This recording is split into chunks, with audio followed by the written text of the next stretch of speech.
afternoon, good evening, wherever. Well, Yeah, good morning, good you're in. afternoon, good evening, wherever you're watching in the world. Sean Driver, the Red Horde, and it's a watch party. And welcome to Crawley Town, visiting the Stoke KRS on looks like a beautiful Saturday afternoon in Wales, September 21st, 2024, and we're watching Scar and Fletcher going through their routines in the raspberry swirls. The Gresford Colliery Disaster Memorial Tribute Game. So all of the boys will be wearing their solid blacks with the 90th anniversary since the tragedy that took 266 lives.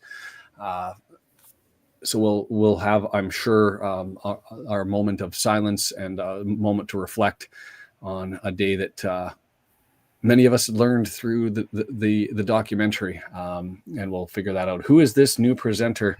Yes. If you didn't join us, for some people still adjusted, we just finished watching Lincoln City versus Wigan Athletic that I can only describe as the most painful 90 minutes I've ever had watching a football match. That game was atrocious. I don't want to give that much more time than it deserves, except to say over the course of the season, I'm not expecting either of those teams to really be a threat.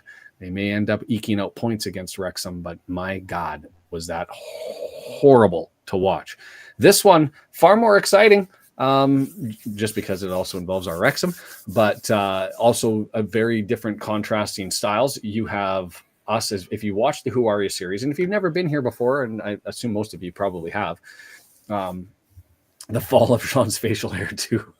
I'm gonna get barbed the whole way, and if we lose it's because the beard disappeared. I'm probably never going to be allowed to shave ever again, and maybe that's okay. Contrasting styles here, despite Crawley, came out of the gate early, had a couple of setbacks, and then had a good performance against Stockport. But they're a team that likes their possession, but they also have the lowest expected goals or shots on target per 90 anyway in the league, despite all of that possession. So they'll want the ball and they'll hold on to it, and we'll look to punch them in the mouth when we get the opportunity. So again, the contrasting styles, but without necessarily the speed and the quality that Birmingham City had. So we'll figure that out. For everybody that is joining, you're probably regulars. Let's let the algorithm know that we're here. Just take a moment, if you wouldn't mind, and go ahead and hit that the old subscribe button, the like button, the thumbs up, get all that stuff out of the way early. Talking about the lineups, and I can just tell you, Brendan is in the background and he's doing his thing, clicking around, getting everything set up. So not joining us for the halftime show, as we're still 28 minutes away from kickoff. So I will take my time to guide us through this one as one big change to the lineup, and that is Paul Mullen sliding into the roster and starting over Jack Marriott. And if you were on the Lincoln City game that we were watching, I stated I wouldn't do that. And I wouldn't do that for a couple of reasons. Is I don't think Paul's been back on for sure. And yes, you probably want to give him minutes. The second reason why I wouldn't do it is Marriott's the leading goal scorer, tied for the goal scoring lead in League One. And I don't think that the loss to Birmingham was in any way, shape, or form attributable to him. I appreciate the counter argument to that is that you want to give everybody minutes, and I understand that, and I see the desire to do that. I'd like to see Scar come in. I'd like to see Evans, if he's healthy, potentially give a break to somebody. I'd like to see McLean slide into the midfield and let Revan go on the left and spell Lee or McLean come out himself to give minutes. I don't know if that's necessarily what I would have gone for today. Marriott over Mullen, especially also considering people who have had Marriott there, and they say that he performs better when he has consistency in his minutes. And so I'm hoping this game doesn't take away from everything from him. But yes, Gareth, big game today, bounce back after the Birmingham game, and won't be happy with that last one. You know what? I wasn't upset about it. You've got a team who's outspent us by large gobs, and they outclassed us. I don't think we were woeful. I don't think we fell apart. I think that we had struggled dealing with their speed in the midfield. But if you'll remember going back to the early part of last season, it happened against, and I believe it was Swindon to a certain extent. It happened in the Stockport game that was a 5-0 shocker. our back line struggled last year early on with pressure through the middle of the pitch and people building through the middle. And we had answers through these three. The speed here, though, was another level and just overwhelming for Dobson to be the sole man back defensively as far as the midfielders are concerned. And I say that as a formation criticism less than and circumstance, not necessarily a criticism, than of any of the players. There will be adjustments that will be made, and there will be things that we saw that Parky usually is able to find answers for. So I'm okay with that. Scar and Revan don't score hat tricks. That's true, but they prevent them. And so I don't know. I'd like to see Scar draw into the lineup. I'd like to see Evans. And if you're looking to preserve the legs of your players over the course of a long season, I understand the argument. If with Marriott performing, I just don't think that it was necessary to make the change. But hat trick for Mullen inbound potentially. Let's see what ends up happening. This one will be an interesting one because of the dynamics. And I know, Brendan, I don't want to put you on the spot, but if you did have those season statistics ready, I could pull those out and have a look at those and just kind of go over those for the people who didn't watch the Who Are Ya? I'd have to get them myself here and set those ones up. Give me a second. Yeah.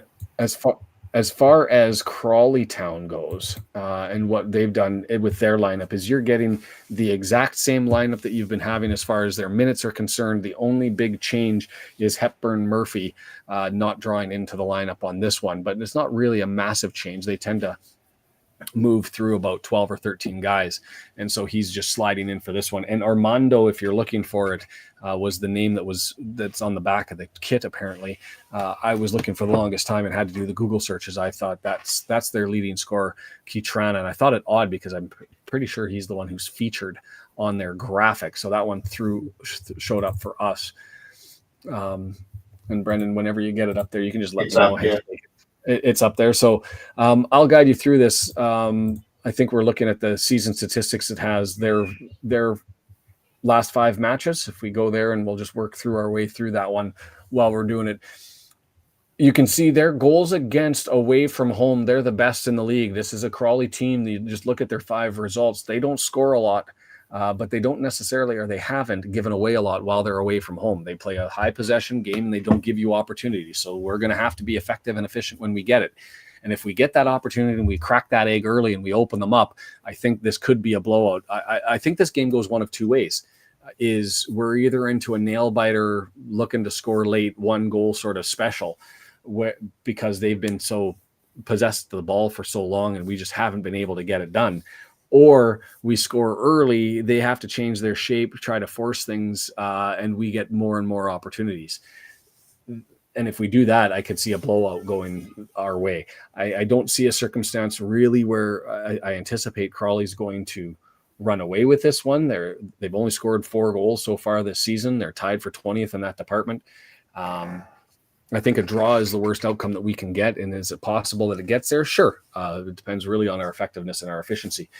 And so moving to the next stat, and this is where you can see the lineup of their season statistics. And I drew attention to this during the Who Are You series. If you haven't seen the Who Are You series, I try to get them out every Tuesday, but because of the house situation and everything that was running around, I didn't get to go and do that. But for the shots on target per 90, just take a look at Crawley, 2.6 shots on target per 90 minutes. That's not goals. That's just shots on target, 24th in the league. Their efficiency, not the worst, but if you're not getting shots and you're not getting a lot of goals per shots, you're destined to be a low-scoring team that's going to have to rely on your back line and your performance defensively. You say that, and then you look at their possession and their accurate passes, second in the league. And so I suspect that when Crawley has the ball, we're going to be into a center back passing marathon, similar to what we saw from Wigan Athletic in the last match. And when we get it and we come downhill at them, we're just going to have to find a way. The other fascinating thing about Crawley, 30.7% of the 100% of minutes that were played last season, they farmed out everybody. They got rid of the whole the whole gamut. Most just outright release too. And you have players like Adai who went to Stockport and everybody moved everywhere. Only 30.7% of the minutes last year are still in the players that they have here. And as to the nature and the quality of the players that they brought in, it was sort of of three different types and pretty much equal measure. They've got 4 loan players coming in, 19, 20-year-olds from Premier League squads and championship squads to have a crack. So they've got their youth component.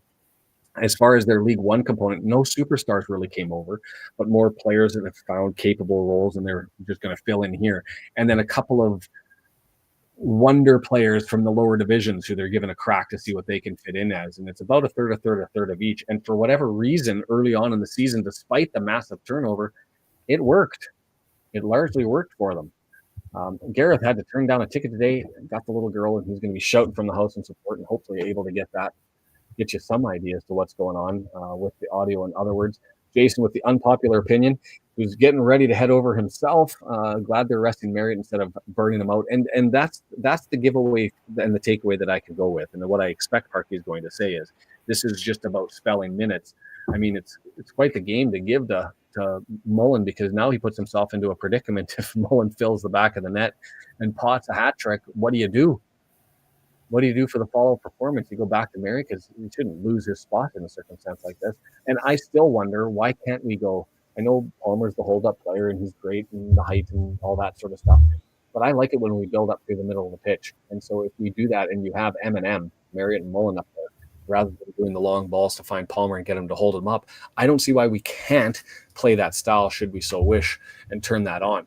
But there are going to be those who are, mass supporters of Mullen. I would like to think I'm a mass supporter of Mullen, who are just happy to see him in any event. For me, I would have done a different change if you wanted to get minutes to people. I would have put Scar in over EOC. I would have considered Evans if he's 100% over Dobson. I would have liked to see Revan spelling either McLean or McLean in for Lee to give him some time off.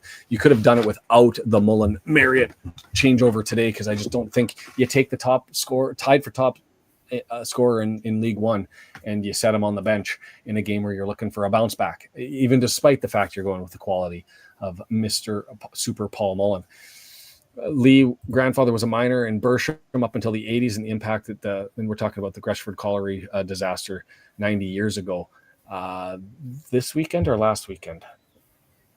I should know that off the top of my head. And so they will have some a moment today for sure before it starts, as we're watching everybody in the raspberry swirl. I'm just going to bring that up.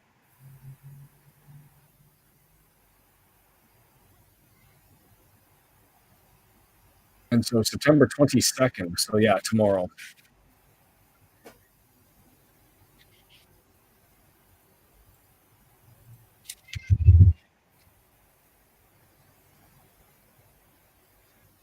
And interesting, somebody is going to have to explain this to me if you are in the know. I've always known it to be 266 men died as a consequence of that, but when I go to Wiki, I see 261 noted. I don't know if that was because there was a situation later. Oh, and it was individuals who were facilitating with the rescue opportunities, including one as far as late as September 25th. George Brown, when he was killed by flying debris after one blast, moved the cop off the dentist shaft. So all but 11 bodies still remain. They're obviously a travesty and a moment to reflect. And a lot of them Wrexham fans. We know the story well from the documentary, having moved their schedules around so that they could take in the game. So we will have that moment. Kim's not thrilled. I'm not really thrilled. I mean, it'll be what it'll be. And Gareth identifying, Merritt and Mullen together wouldn't fit Parkinson's tactics. He's always been a big man, small man up front, and I get that. And you want to have that threat up front, which we have Max Cleworth as the big threat up front. Why do we need to have a forward when you can throw your center backs up there for those corners? And Deandra, a combination of those who died as a result of their injuries after, and those that were rescuers who died thereafter. So it was 261 in the initial blast. And so good morning, Giselle. W&G says 2-1, and we can do, why don't I throw a poll up early here? And I'm going to just ask for sort of what Wrexham's outcome will be. Start a poll. Goal difference for Wrexham in this one. Do we lose? Do we draw? What's the over under here? I'm going to say win. See, to me, this game, as I said, it takes on two features. It's either going to be a real tight one, or, and the alarm clocks are going off, so I'll go get that in a second once I put this poll up, or win by 2 or more. And I say that because I don't think it's going to be it's either going to be a blowout or a 1-goal game. But anyway, we'll put that poll up. I'm going to go and grab it. Yeah. Sean used the Wayback Machine on his face. Goal difference for Wrexham. 20 years younger. I'll take that, Craig. So you say goal difference when? Today? What today. Yeah, so that goal difference is in a win today. Are we winning by 1 or less today? Are we winning by 2 or more today? Are we getting a draw today? Are we losing today? That's what that poll is supposed. That poll. I can speak the English. Leandra, I made fun of him the other day when I said if you guys could subscribe on X, we could get Sean a razor, and then poof, it happens. Not the reason. It was a celebration. I've been haranguing my wife for 5 years to be able to shave this off. She has never seen me other than on television. Never seen me with the without the beard. And then also added that had she had seen me without the beard when we went on the date, she probably wouldn't have married me and continued to date me. Nice. Anyway, hope that Rotherham can produce a little bit of magic today. It's that table one, the League One table continues to fascinate me, and I continue to follow. We'll see how everything pans out by the end of today. But you've added Lincoln City, got 1 point, so they're up to 11. And you've got Wigan, who's still sitting at 7 points. I still think that there's a divide that's occurring between that big glom of people that Crawley Town's a part of at 7 points. That you're going to see, there's going to be a couple of wins for those teams there. But you're going to see really the from 8th down, I think, start to really jam up, and that top 7 probably taking a run. And we've got the band is out today. If I had the rainbow wig, I'd probably take that off during the ceremonial stuff. As Mo Fall is sitting here watching it, at least that looks like it's Mr. Fall. We could get you a whole bunch of wigs and beards, and you could just swap them out. We can have a poll and see which one you have to wear. Oh God. We need to get that streamer bot thing going, because if we can do that, then there will be some control and opportunity for people to add things and suggest things and do all that sort of stuff. Password though, I need the password to set it up. Okay, yeah, we'll get that. It would be done, except I didn't get that. Done. Yeah, we'll set it up. Lots of things going on in the background. Did I say what is less than 1?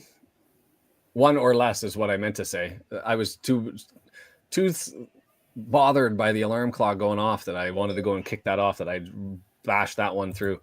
So we got a 2-1 win. I'm going to say, despite me saying it'll be a 1-goal game or a blowout, I'm actually going to go with a 2-0 score. And I'm going to say that because Crawley Town doesn't score a lot. And also because I think it'll be a late goal. I'm going to call a late Marriott goal once he comes in. And as much as we've been sort of wondering, or some of us have Marriott Mullen and that whole decision, and is it just minutes? Is it because you want to get Mullen running? Is it deserved? Is it not deserved? There is still something delicious about the idea of Fletcher and Marriott running on tired legs at the end of this game that I'm absolutely fascinated to watch. This one should be a good one. Hey, Michael, My wife won't let me shave. And see, Michael, then you understand my pain. Is my wife wouldn't let me shave until Monday, and the joy of purchasing our new house. And I said, I'd like to celebrate. I want to be able to shave this off. And she went, you know what? Go ahead. And I found that moment of weakness resulting from happiness. And I took it. I exploited it. I took advantage of it. Absolutely. An after 65-minute goal. Yes. And one that we don't even need. Mullen, Lee, and Palmer, heard it here first. So Gareth going, if it's going to be Mullen, Lee, and Palmer, you're going to have us leading early, which I can definitely see. If we score early, I think stick a fork in it, and it's how much, and I would love to run the score. But if we don't score early, I can see a 1-0. Brendan has a pet raccoon? I don't even know what that reference is. Brendan, do you have an idea? My cat, it looks like a raccoon that has a pattern. Yes, Deandra, the most expensive shave ever. And so we'll probably take a moment when they take their moment as the band has taken their walk off the pitch. The stands full early and far more reserved than is typical, which is appropriate for the circumstances today. 90 years minus a day from the Greshford Collier disaster.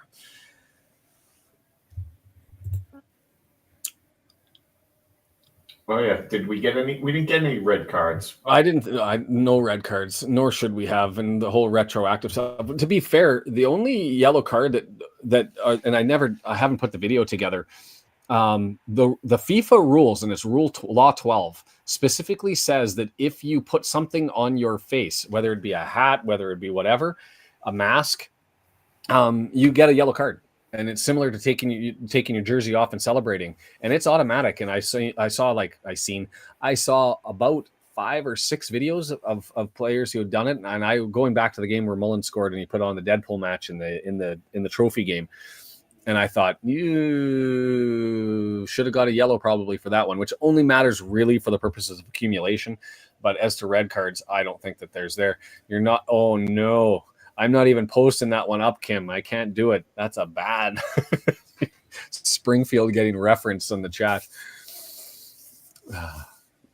So Crawley Town, look, 23rd longest trip of the year for us when we go there. So certainly a haul, as it's got to go south of London. And I do want to go to that area. If you saw Shoremont Sea, now I can't remember it. Horsefall to the left, to the west of Crawley. In Crawley, all an area where my great-grandfather was and my great-grandmother was born and raised, as he found his second wife in England. Yeah, I'm gonna shock everybody as everybody talks, and we're talking more beard than we are football, and I'll just try and keep it focused on the game. But yeah, all those yellows at the end of it, the only unfortunate part of that is yellow card accumulation. Just right before the match, I said to myself, things are going relatively well, and we're kind of ahead of the game as far as yellow card accumulation goes, and then everybody picks it up. As the preview video runs, no issues with iFollow so far today, knock on wood. And we'll play the trivia game. If anybody wants a challenge, go to the Lincoln City website and try to figure out how would you go to iFollow and watch a match. Took a good solid 5 to 10 minutes and ultimately went with me going to Google. So that one was ugly. Giselle says 2-1 Wrexham. Hubby says 3-0. We shall see what happens. And Travis, it's still me.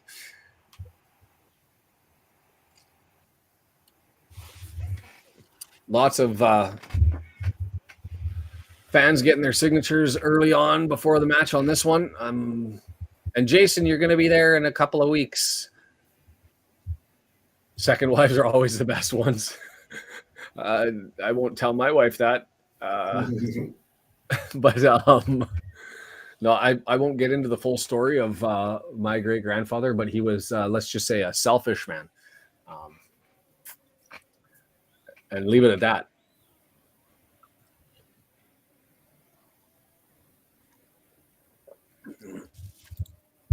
Yeah, I keep getting that as the growing theme.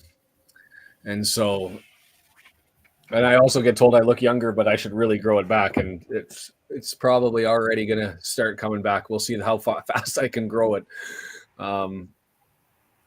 Because I don't think my wife's a fan. So, but nice to see you, Trippy. Thanks for joining in. Just kind of going through things. If you're joining in late, the starting lineup, Mullins getting the start over Marriott. Other than that, the only other really big change is Evans is drawing into the bench to fill in there. So we'll have two potential midfield options off of the bench. Bolton still not anywhere near anything. Fall not anywhere near anything. And I did see something that Fall might be bothered by the fact questioning if he made a right move coming to Wrexham, since he's doesn't look like he's going to be sniffing any playing time anytime soon. Yeah, well, I'd like to think that they were going to be honest with Fall about what the circumstances were, and I still think that he's going to be a slow fire that you stoke and you build up, and I think in a year and a half, and if Palmer ever has a slip up or has an injury, he's the draw-in, right? So we'll see what happens there. Literally had to listen for my voice. That was what my wife said. She said it was like she was having an affair, except I acted the same, I spoke the same, I talked the same. And if it wasn't for that, she wouldn't know it was me. And also, if you missed the comment earlier, she probably wouldn't have given me a second date, she said, if I showed up clean shaven. So I'm glad I had the beard. So everybody's traumatized. Did I get the right link? God. So we'll have the ceremonies here to start. Williamson's out there, Hughes out there. We're 4 minutes away from kickoff. We'll have that moment. When the minute of silence comes, I intend to respect it on our end, and so I will have that. And hey, they found out a way to get us Griffiths into the audio. I was wondering how long it was going to be.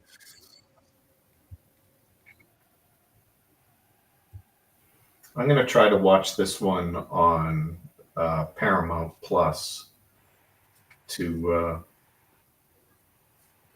Howdy, Nash. Get any good other views or anything. I don't know if they get other cameras or anything like that. And that one thing I'm probably going to do when I get down onto the U.S. network and the data plan is I'm probably going to register my all of my stuff while I'm down there and see if I can just get into the Paramount Plus and figure that one out. Ooh, a 4-2 score from Very. That's an odd one to get. I know, John. I was in a rush for an alarm when I put that one in. Maybe I should get the pull off. No. And the players are coming out. Wrexham in black, Crawley Town in white, looking towards their home supporters. Just the lower portion of the away section, Crawley able to fill for this one. And so we'll wonder, I'm curious if we get an opportunity to look above them, whether that was actually sold out, because it looks like we're going to get a sold out minus those seats that were given back by Crawley Town late yesterday. And we'll see what happens. Hey, we're talking expected goals, right? I'm going to get rid of the poll. I think the vote is more for a blowout than anything else. So we'll end that poll.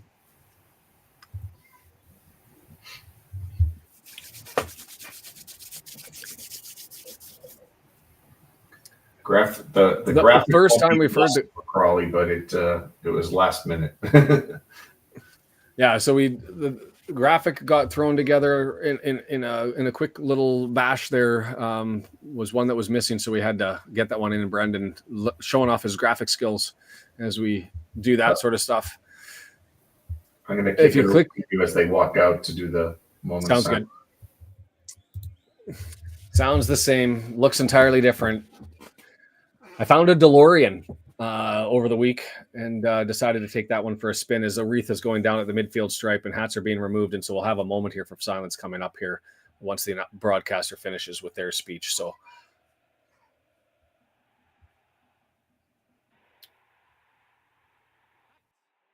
just still hearing the background story as to the tragedy that befell the Gresford Collier disaster. 266 lives, 261 during the explosion.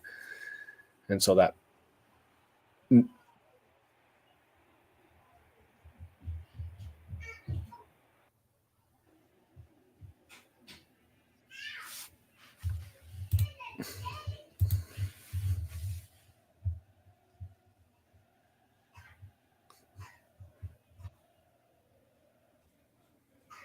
Moment of silence.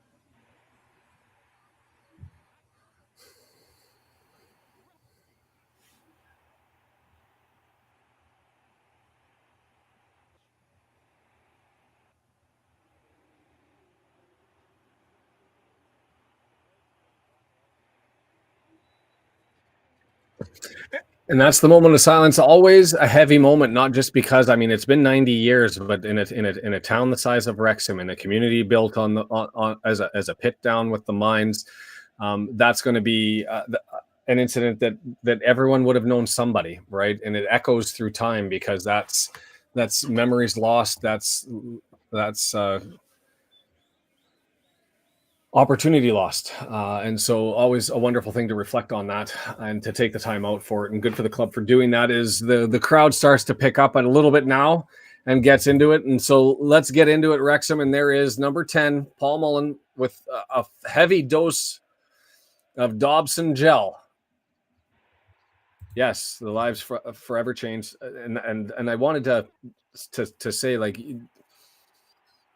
our existences here is because our grandfathers and our grandmothers and our great grandfathers and our fathers all managed to way all through time. And so that's lineages and lines and opportunities that we don't even know about and we'll never know about that were forever changed. So we are underway, and I missed that. We'll be about 2 or 3 seconds behind, and I'll figure that out as we go through. Under control, and things are moving.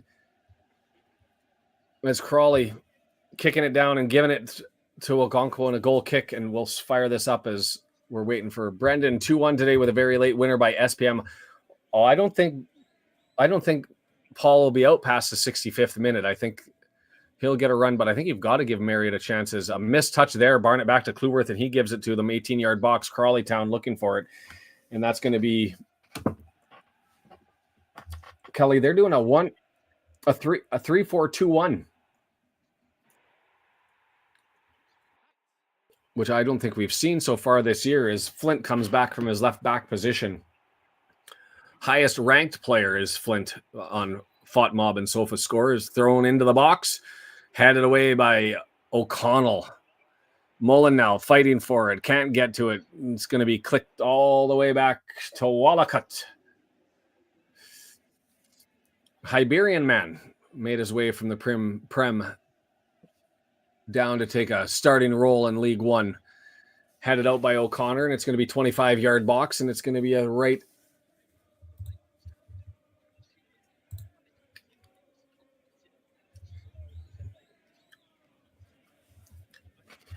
Yeah, Mullen got the start. Other than that, the only change, John, in the lineup is Evans drew in on the bench. So it looks like he's healthy, as we're going to get a long throw into the box, and everybody's lining up to deal with it.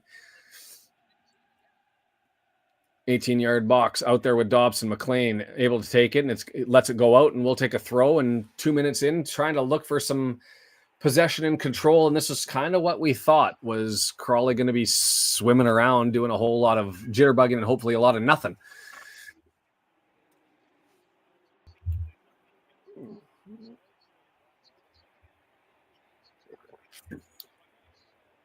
O'Connor, left foot, long ball, searching for Mullen. He's got the chase on, hits him in the shoulder, and tries to knock it back for Lee, and we've got possession, 20 yards out.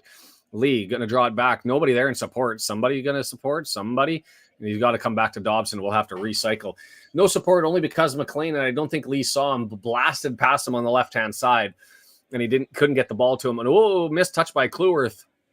Almost lost it there to Ronan Darcy, and it's back to Okonkwo, who's going to do a long right-footed sweeping ball looking for Palmer. And is that going to stay in? Palmer chasing it down, and he's able to get to it. Palmer battle on with Flint. They say Malarkey, but that's Flint, isn't it? I thought Malarkey was the other side. I think that's Flint. Even though Griffiths is in my ear saying it's Malarkey, I'm near certain that that's Flint. 28, that's Flint. Crawley with control. Raymond got the deleted message. Just done a double take with no facial hair. 3-0 Robins. Can't do the all caps, but I'm with you. W and G, always appreciate you. Wanted to make sure to give you a special shout out and thank you for the work that you do getting us the scores, and look forward to getting you the setup as we'll come back. Crawley, nice little interplay in there in the 18-yard box, crossed in, and Barney has to come all the way back and just push it back. As the run is on, not really a threat as Barney easily dealt with that one. But yes, W&G, thank you for that. Shrewsbury up 1-0 on Mansfield, and I called that one in the previous one. I said we were talking about, do you always want to see a draw, or are there games where you want to see a win by somebody? And I said, even though I hate Shrewsbury, I'd love for them to take a win against Mansfield, because that helps create that divide between the playoff teams and those that are chasing. Right-footed in swinger. Ooh, it comes flat and down, and it's up, and it's chipped up over top. Enough is enough. Let's, even though that wasn't even close and went way over, let's get some stuff going the other way, as it's been all Crawley all the time in the first 5 minutes. And this game already way more entertaining than all of the 90 minutes that we had in that Lincoln City Wigan Athletic atrocity that started this one.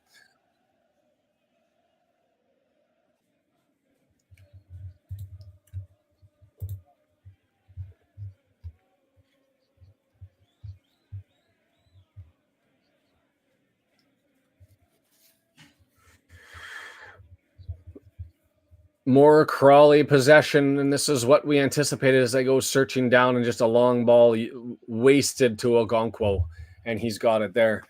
And I will identify the next week, the morning games, Reading and Huddersfield versus Crawley Town and Bolton. Which one do you want to watch? I will not watch the Crawley Town one, because it's in Crawley, and I'm not getting vertigo more than once. I will not volunteer to do a game. So that'll be Reading and Huddersfield that we'll watch. And O'Connell with the misjudge here, and here comes Crawley Town, 18-yard box, left foot, just misses to the left-hand side as EOC blows a tire in the midfield and gives an opportunity to Swan, who runs back and from the 18-yard box pumps it left. Yikes. I don't have an answer with that one. It's true, though, isn't it? Like, was there anybody who watched the Crawley game last year who didn't get a little bit of motion sickness from that one? Like, legitimately was motion sick. A dragon versus dragons, a mascot fight. I'm here for it, Raymond. The Red Devils. Dragon versus Devils, or do they have a dragon? Dobbs, a nice tackle, gets it to Palmer, who feeds it over to Lee. Lee, too heavy on the first touch, and it's going to go and get punted down. And Chris is back with the massive membership donation and subscription. We've missed you, my friend, not just because you do this, but just for you being here. It's been a while.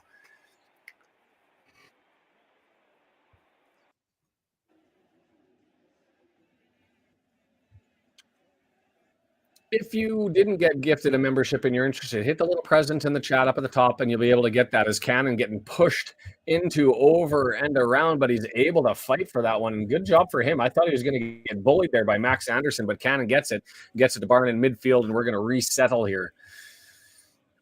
Dave from Berkeley, who's in Monterey, thanks for coming, joining us for this one. This game I follow, I guess it's not on Paramount, or is it on Paramount, Brendan? You'll have to tell me. It is on Paramount. It's being watched on Paramount. So I think you have to not search for Wrexham. You have to actually click on the EFL link. And if you go there, you're able to find it. As switch on to Clueworth over on the right-hand side.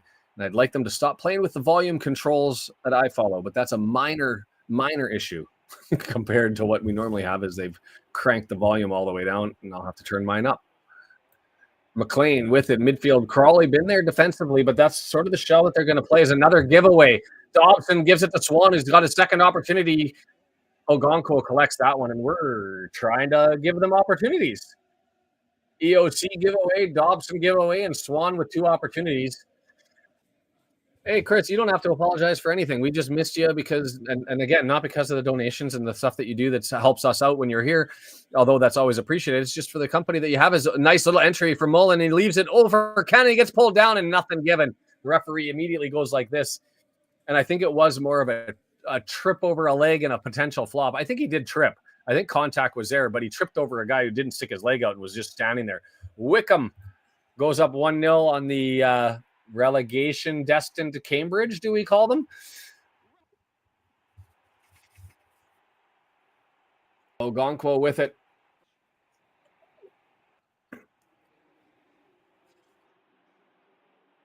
Dobson with it, gets it to McLean, back to Dobson's, and it's kicked out. And we should get the throw. They sold the throw. I don't know how we lost that one. That one, I think the Lionel got convinced, and Dobson just left the ball.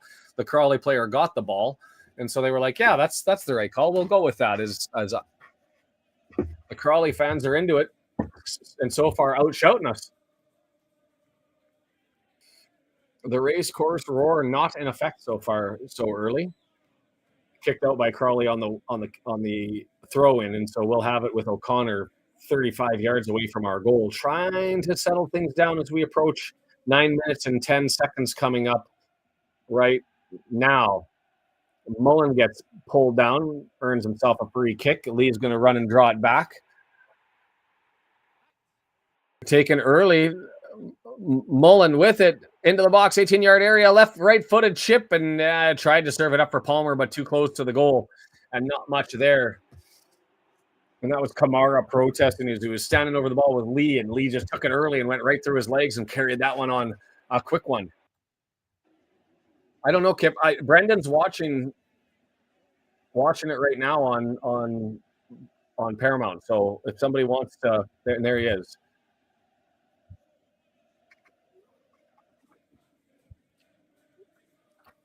Like button, by the way, if you haven't already or you've forgotten, feel free to do that. And I'm going to give the shout out here in a second once we get an opportunity.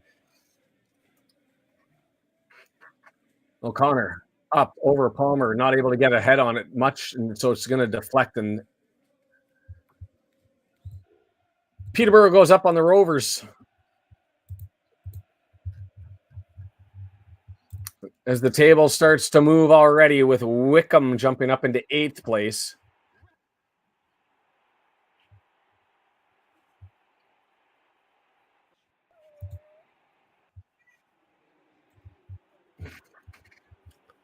Darcy with it, draws it back. Crawley across the midfield stripe. Gets it over to Kelly. Kelly draws it on back. That's going to be Flint who moves it forward. Anderson gives it away. Cleworth, interception, has it, gets it to Palmer, and we're looking to go the other way. Cannon approaching the midfield stripe. There's no pause. Handball. It's going to go play an advantage. Lands to Barney, and that's well done by the referee to let that play advantage, because it was knocked down, and it was Barney who ran up and took advantage of it. It's going to be a far cross. McLean nods towards goal instead of towards Mullen's feet, and easily collected by Wollicott. And here comes Crawley Town the other way. That's Malarkey, who's got Kamara to his right. Oh, it's Kamara, not Kamara. Draws it back. Darcy was all the way over there, but as we nick it, and Palmer's going to have it as Mullen just gets collided into, and he's on the ground. Free kick, as the referee did see that. A shoulder barge, accidentally on purpose on Mullen. Thank you, Raymond. Much appreciated. I'm even going to give myself a bump, can I?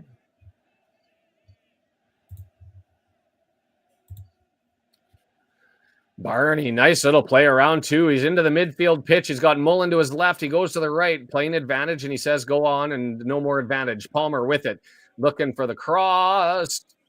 Not far, too far for Mullen, not far enough for McLean, and Lee's able to grab it and take control. Bolton up 1-0 on Reading.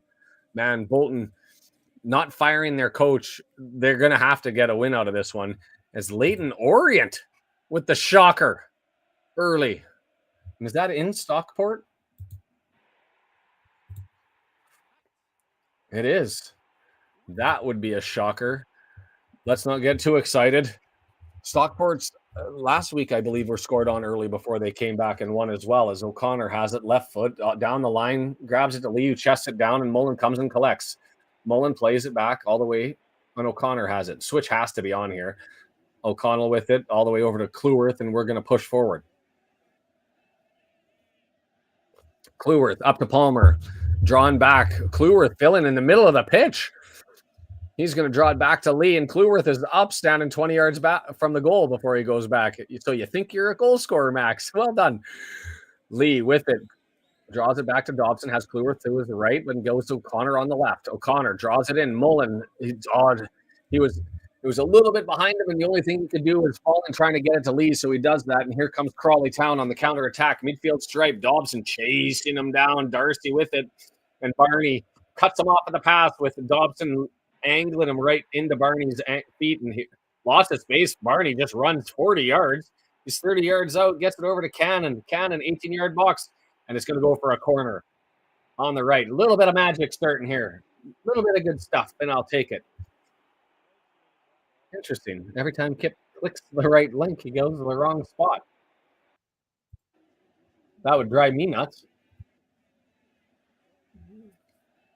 O'Connor's going to take this.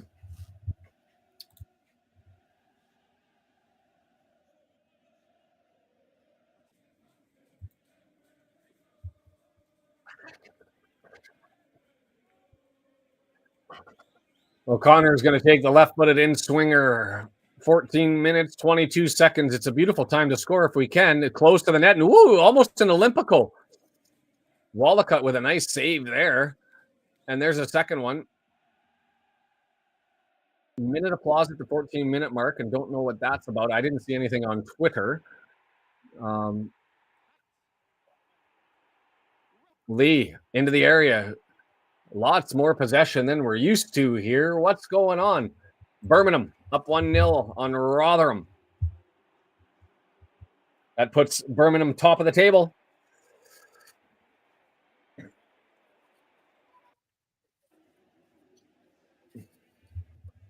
The other games to keep an eye on, Charlton with Blackpool, Charlton at home, and Huddersfield at home to Northampton. So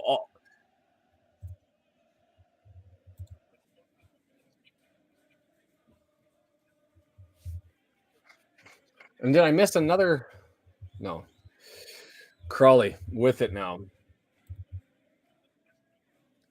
Gets it over to Darcy, 18-yard box. Kluworth is there guarding him. Kluworth gets a foot on it. It's going to go out for a corner as he denies that entry to Swan.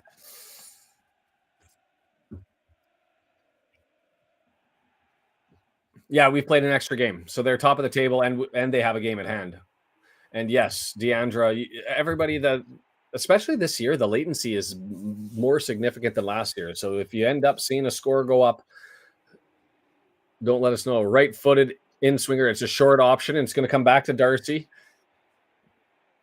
and put towards the front of the area. Anderson, but it's a nice block by Dobson. He's everywhere so far this game. Angled off another player, took the deflection there, but Crawley's able to get it. 18-yard box, and it's going to be Darcy again. Looking for it. Entry in, and EOC easily clears that header away, and Palmer comes out to try and gain possession, but doesn't. And it's going to land on the feet of Kelly, and Kelly sweeps it in. Flop meter. Quaterna, as he goes down, and he's holding his groin.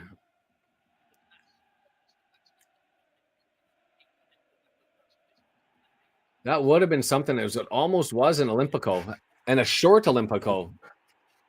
Had to come forward with it as O'Connor with a left foot long switch is on, but he gives it away. Swan with it. EOC says, no, you don't. Just takes it back from Swan. I'll tell you what, Will Swan, he's the highest ranked player on Sofa score for them at 7.0, but he's had 2 2-on-1s, and he's had that opportunity there. He's just been bullied and not really looking like that much of a threat, to be fair, as Mullen flop. But it earns a free kick as Anderson gives him a push. O'Connor, Lee.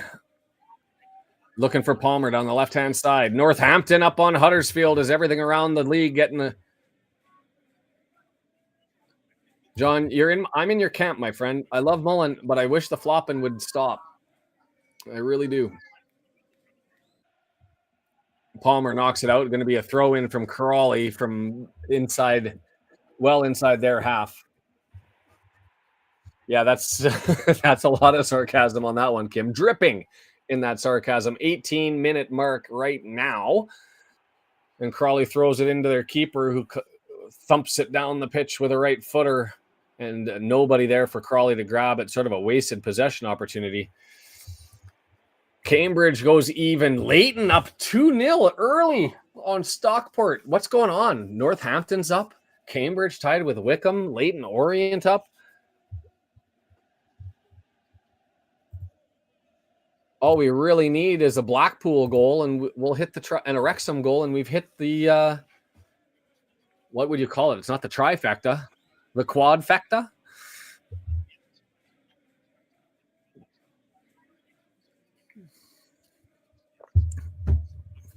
It's the beard. No, I don't want to say that because I said in the previous match, if Wrexham end up losing this one, people are going to require me to like grow a beard overnight or stick a bunch of fuzz on my face.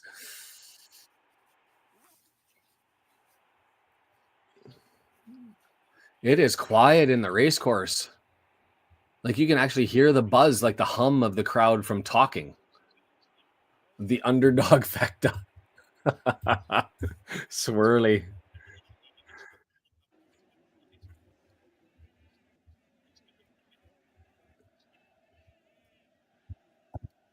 That's an odd one. The Lionel giving that one to us.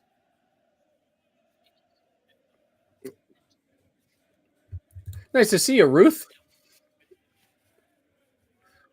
Throw in for us 20 yards away from our own goal as we're trying to push it forward. And Chris, my friend, I thank you again.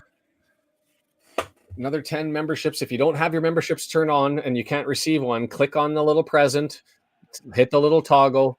And if anybody gives gifts away, the old guys will be able to get it. 20 minutes, still a best. It's a hell of a lot better than the Lincoln City Wigan match, but still not much in this one yet. Bolton goes up 2-0 on Reading. And yes, Chris is awesome.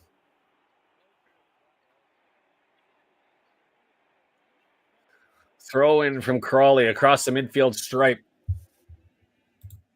Here they come. Ronan Darcy. He tries to get the pass across, misses everybody, and we'll get a throw in from Barney. He looks over his shoulder to find Max. Nobody up there, so he gets it in easy. Is finally Darcy gets his butt over there a little bit late, and he might have given an opportunity. No call as Palmer gets ripped to the ground in that challenge, and here comes Crawley the other way. 4 white jerseys, 5 white jerseys. We're starting to settle in, but Swan has it, middle of the pitch, and it's tackled by Cannon and falls to Dobson, who gets it to Cannon. And here comes Lee. Here we go. Encounter 4-on-4. Got Mullen over on the right-hand side. Oh, he tried to punch it through, but puts it into a player. And Barney's now got it. 30 yards out, 25 yards out. Crosses on, looking for McLean. Headed away. Swan pushing forward. Dobson slows it down with a sliding tackle back heel. Kyle, my thoughts are it was a mistake. I said that earlier that I think I get that we want to spread the minutes around. And so for that reason, I'll accept it as EOC just hammers an entrance into the box out. I would have preferred to have seen Scar in for EOC, or if healthy, he's on the bench. Evans in for Dobson, or Revan in for McLean, or McLean for Lee with Revan on. If that's the minutes that you were looking for, you don't take the lead tied for the leading scorer in League One in Marriott and pull him off. So left-footed in swinging corner here, inbound, close, short post, and easily cleared away by Palmer, who puts it forward for Mullen, who's not able to get there. Oh, but he is able to grab the rebound, and so now it's Cannon who's found Barney blasting down the right. 5 numbers over on the left. This is called for a far post cross if I've ever seen one. Dances him. There it is. It's in there, and Mullen can't get up there and climb the ladder. McLean puts it back in the box. And that one, McKenna just pumps it up into the air, and it's helped on, and it's going to be O'Connor with it. Gets it to Cleworth. Cleworth finds Cannon, 18 yards, drops it back for Barnett. Here comes the cross, looking for somebody. Can't get it to Palmer, and it was a little bit light and easily headed away. O'Connor grabs it and collects. Sweeps it back to EOC, and the switch is on. We're going to find Cleworth 35 yards out, and he's looking into the box, and he finds Palmer. Is he offside? I think he won the corner because of the extra touch. I think it was actually going to go out off of Palmer, but Palmer was able to kind of stop it, and it was punted out to make sure by, I think that was Flint. And we'll get a corner from the right-hand side.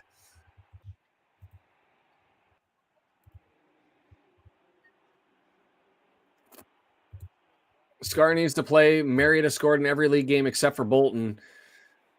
And yes, I'm okay with the M&M.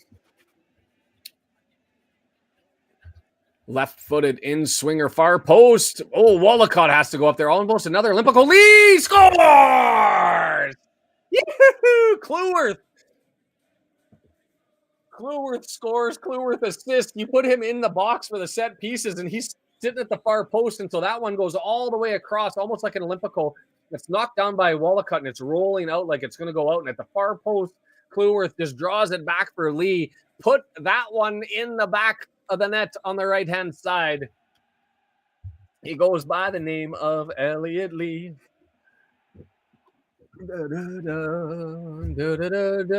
No spoilers. Was there a spoiler? I didn't see a spoiler.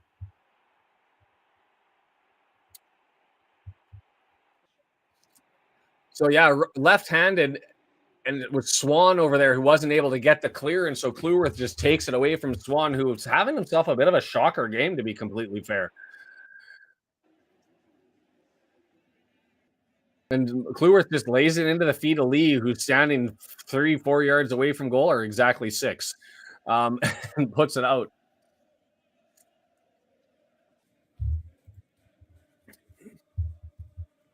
Max Cleworth just rolling up on the fantasy points. And he just takes a header there, gets it to Cannon. Dobson had McLean streaking down the left side, but they put it forward to Mullen, or sorry, to Cannon, and it's back to Barney now. Barney tries to find Mullen down the side.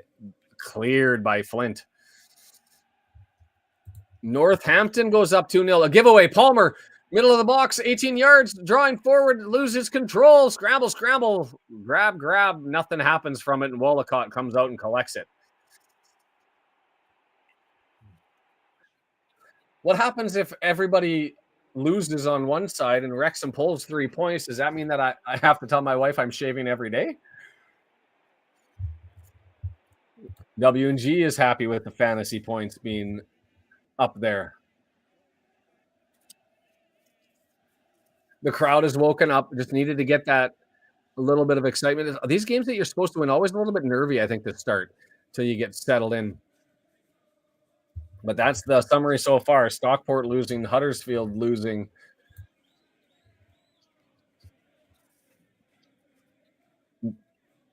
Birmingham up now 2-0.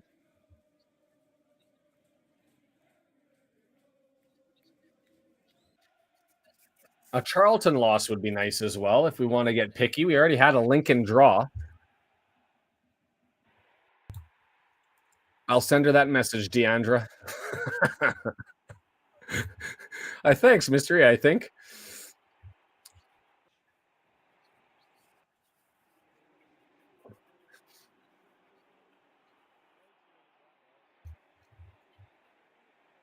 Palmer looks so awkward when he has the ball in space.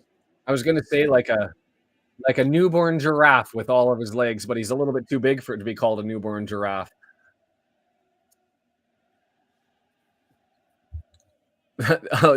Brendan liked the analogy as well. It's going to be a right-footed in-swinger from a free kick, swept in. Whoa, dangerous. Did that go for a goal kick? It did. Was that Flint who ended up grabbing that one? Not enough to direct it towards goal, and so it's just, Flint who had an opportunity there, and instead it goes off soft. I'm trying to see who was that he arguably climbed his back a little bit. That was Dobson, over top of Dobson. Shit, I have own goals.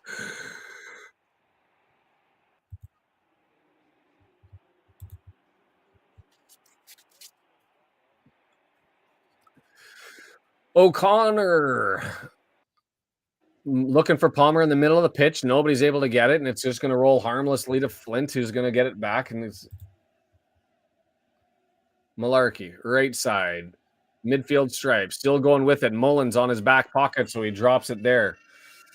Gets it back to Anderson. Anderson over to Flint. Switch to the left, and it's Jeremy Kelly who draws it back. Anderson moves it forward. Swan with it now, 30 yards out, and they've got an opportunity here building over to the right-hand side as that's Quitrarna over to Camara. Drawn back. Attempted entry, but Dobson just knocks it down, and it's going to be a long shot to hit Mullen, but misses everybody. Lee had a look down the pitch, and instead it's going to be more possession Crawley. Anderson extended. No push, no press as they cross the midfield stripe through the captain, Jay Williams. Williams leaves it there for Malarkey. Malarkey puts it forward. And here it's back on the foot of Anderson. Ooh, Cannon misses a tackle, and here they are, 3-on-3, 20-yard box. You got to step out in front, and it's knocked, and that was a horrible shot. I can tell you why they're second worst in the league on shots on target. Because between Swan and this attempt by Anderson, like they haven't been anywhere close.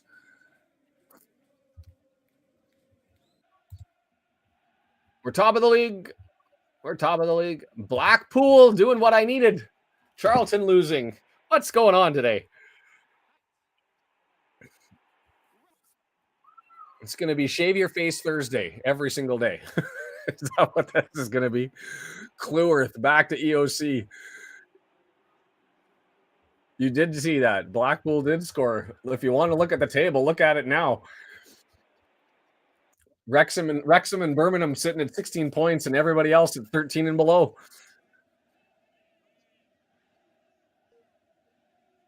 Somebody dropped something in the middle of the pitch. I haven't seen that, but I'll keep an eye out. Is Cleworth with it, who's way up in the middle of the pitch here. McLean looks for Mullen. He's got him there. Mullen and touch, and punted way over the net. I thought he would have left it there for Max, the goal scorer, who's there. Stockton Razors. A disinterested shot on goal. I mean, he had to be quick. He had the defender Mukena coming forward, and he did knock it down. Chest to foot was nice and clean. It was just the left-footed sweep left a little bit to be desired as that went way over the top of the net. If Ollie Palmer were George Best, he'd have scored. Get up there. EOC heads it forward to Palmer, who tries to, all he can do is flick it on, and Mullen's got to do the chase.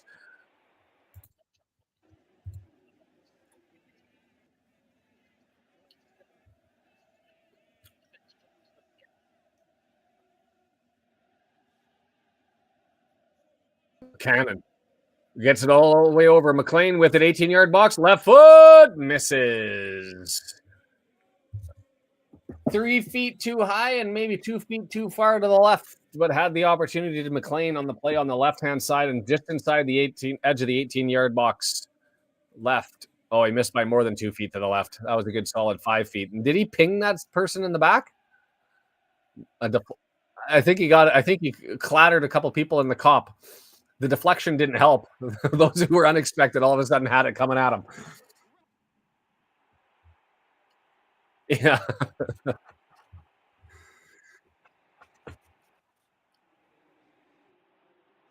Katirna with it.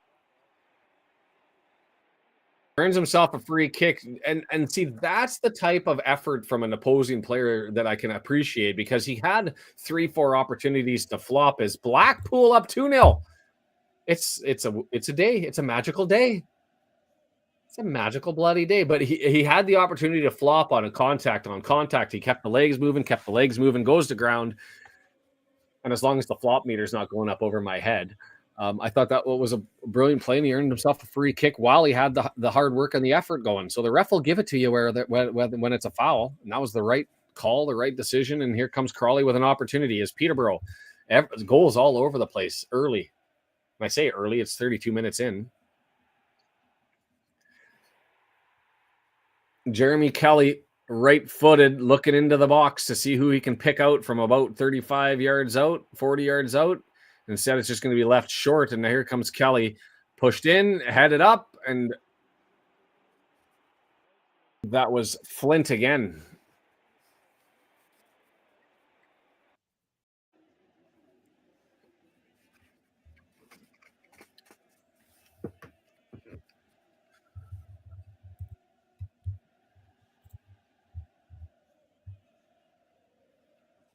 Total shots 5. I want to get the shots on target.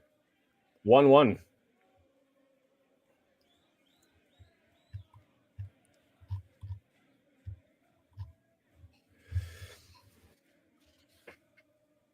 Possession and location of the ball, highest concentration of play still on their side of the half of the midfield stripe. 28% coming forward for us. Bolton answering the call after the beatdown in the last game, taking it out on poor innocent Redding, who's run into a buzzsaw, it looks like.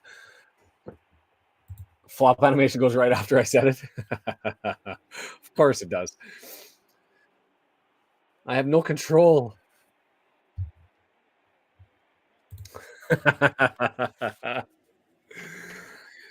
Center back kickabout for Crawley. Dobson comes up from middle of nowhere and nicks that one, and I couldn't get it to Mullen. It's going to be a long ball. That's do we keep it in? We do. I would have probably looked to kept that one out. And it's going to be Swan, right-footed. Nice save by Ogonko. Got called on there the first time they've really hit the net with an opportunity. And that all comes back to that weird play that O'Connor had over on the right-hand side. I think that if he would have opted just to box the defender out, that ball would have rolled out of play for a corner, or not for a corner, for a throw-in. But instead, he headed it back towards midfield. Crawley ended up winning that, and they do another short corner. Crawley likens itself to Notts County with lots of interplay off of the set pieces. Kelly with the throw-in takes it off of Darcy, and it's Kelly running towards the middle of the pitch. Draws it forward, and that's Katerna. Gets it back. Kamara over to, is that Malarkey? Yes, Katerna. Nice little dance around Lee. And then he lost it. He gets kicked down. It's going to be a throw. Katerna makes me nervous. He's the one who's got more goals than anybody else, and he's proven it. A reason why there is he just danced Lee. And now Anderson with it, and Dobson got the tackle, deflects it, but it still lands on a Crawley foot. Come on now. And there's the press. Palmer, he couldn't get it to Mullen, and two people land on top of him. He needed to get it further to his right. The angle just not there. Barnsley goes up on Burton. 100% true, John. This is the quietest that I've heard the Stoke Chaos in a while as well. We need Jason to get his butt over there and start contributing to the noise. Can you make that happen, Mr. Smith? For those that don't know, he's heading over here in a couple of weeks. Crawley with it. Another long shot. Has a deflection, and Ogonko is able to get up there and just easily grab that one. Maybe they can only cheer when they're standing? Yeah, potentially.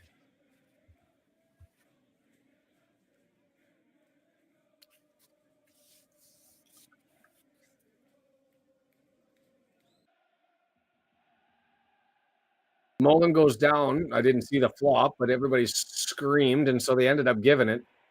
The ref giving everything to Mullen, and Mark says, I love this referee's giving it.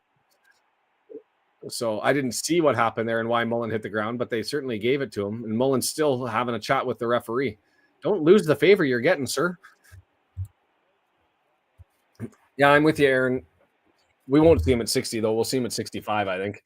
But yes, John, be nice for the crowd to wake up a bit. Absolutely. As we've got to have a free kick, and it's taken by O'Connor, just getting it to Lee, still 40 yards out, and he's going to draw it to the midfield stripe to EOC as the switch is on and over to Cleworth. Max looking for Cannon. Nope, finds Barnett instead. Barnett looks for Cannon, 18 yards. Cannon tried a cheeky little quick spin, and Oh, that went all the way for a corner. The spin on the ball on that ran it all the way down. We'll take that. Any schnotz updates you want to provide, we'll definitely take.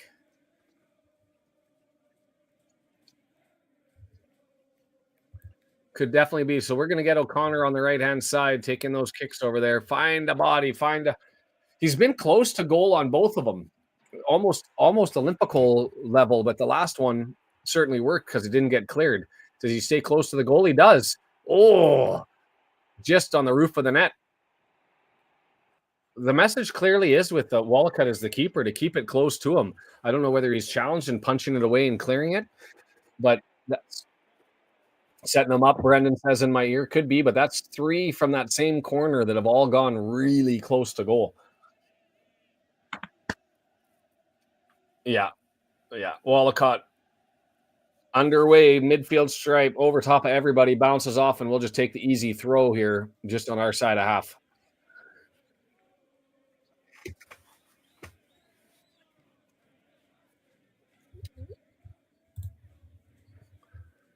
Barnsley jumping up to 13th because Charlton, Huddersfield, Stockport all down by 2, and so Barnsley's jumped up from 7th, 6th, up into 3rd.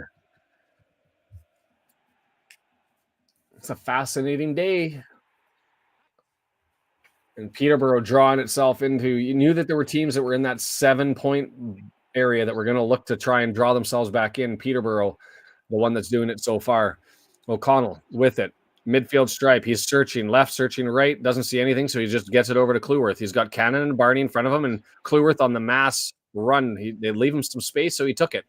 Gets it to Barney, draws it all the way back to EOC, but we're not going to switch. Instead, Mullen did a button hook.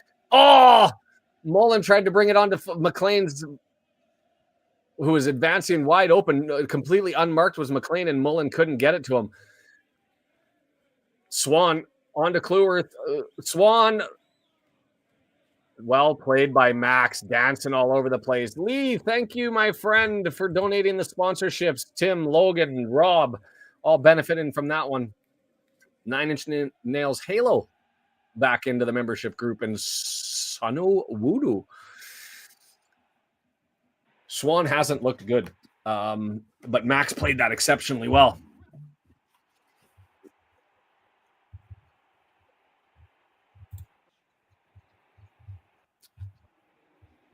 Reading ekes one back from Bolton. Man, if Bolton ends up drawing after going up 3-0, their poor coach.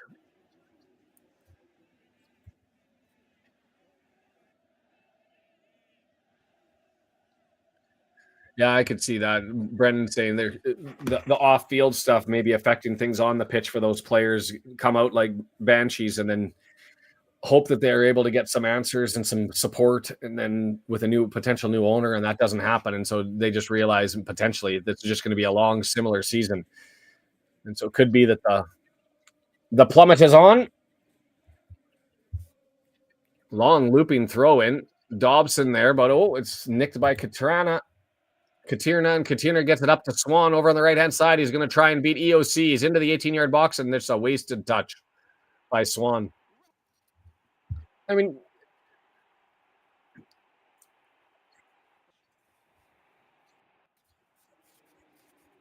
Flint now running forward, lots of space, and Dobson sliding tackle misses, and then they hammer it forward, and here comes it. Hits Cleworth, hits Cannon, and Dobson collects it and gets it up to Mullen. He's got to slow and hold things up and let some black jerseys come, and he finds Barney, who moves over past the right. He gets knocked out. We'll get a throw in on the right-hand side.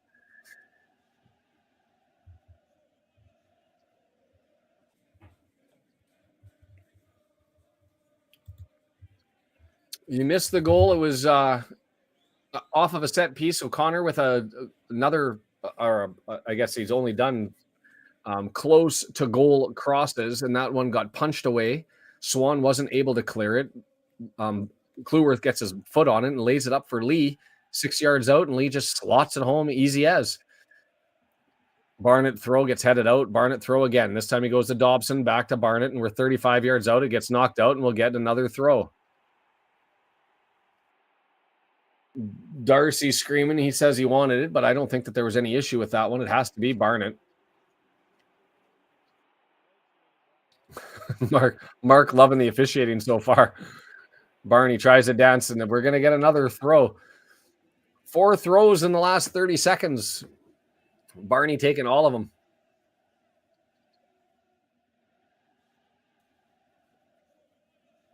Whoa, Barney steps on the ball. Oh, did he hurt himself? His knee. He was grabbing his knee. He's still down. He stepped right on the top of the ball. Left knee. He seems to be okay. A little bit of a hobble wobble as he's running, but it looks to be okay.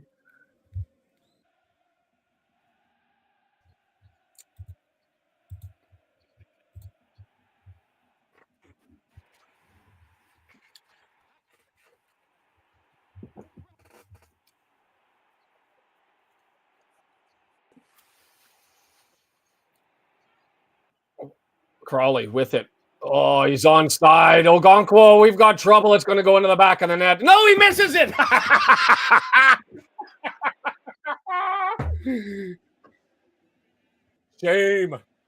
Shame. Armando Quitrana. Oh, my word. Beautiful pass, and he was put on sign by McLean, and McLean's got to hustle and try and get there. Ogonkwo came out to the edge of the 18-yard box and had to slide, but Quitrana gets it around him. He's got all open net all the time, all the space, and he pumps it over the top of his net, top of the net. Oh, that is awesome.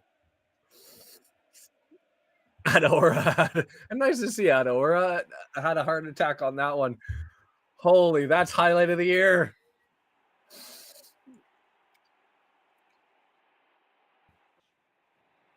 Oh, my word. Oh, I haven't seen that in a decade where that should have been clearly in and it just thumped way over the net. Like, not even close. They could use Billy Waters. Oh, my word. I'm trying to think of the Dallas Star player that did that against the Edmonton Oilers in an empty net goal. And he was literally 2 feet in front of the net and he somehow missed it. And the other team came back and scored like 30. Oilers scored like 30 seconds afterwards. It's the craziest missed opportunity, and that one ranks right up there from Quitrana. Holy. Only 1 minute of added time, so we're going to get to the half here really quickly on what should be a 1-1 game. Good on McLean for at least busting it down the line and trying to get there to put the pressure on. And put a body in, that is the half. There are lots of empty seats in this one. It's not going to be a sellout. We're only going to get about 12,800, I'm guessing, from looking at this one. Is the Crawley not able to? Oh, the player who missed is signaling the manager to take him off. The Schadenfreude is strong with this one. Holy cow. Well, we will take that. The YouTube halftime chat is going to happen. Yes, Swirly, I will take that. We do need a halftime, and so we're going to bring up the FOTMob stats. Oh, my word. I can agree with that, John. I just don't like the fact that we've given Swan as many opportunities as we've had. But it's a different sort of game in the sense that not as much possession for them as I would have anticipated. I mean, I haven't looked at the possession stats, to be fair.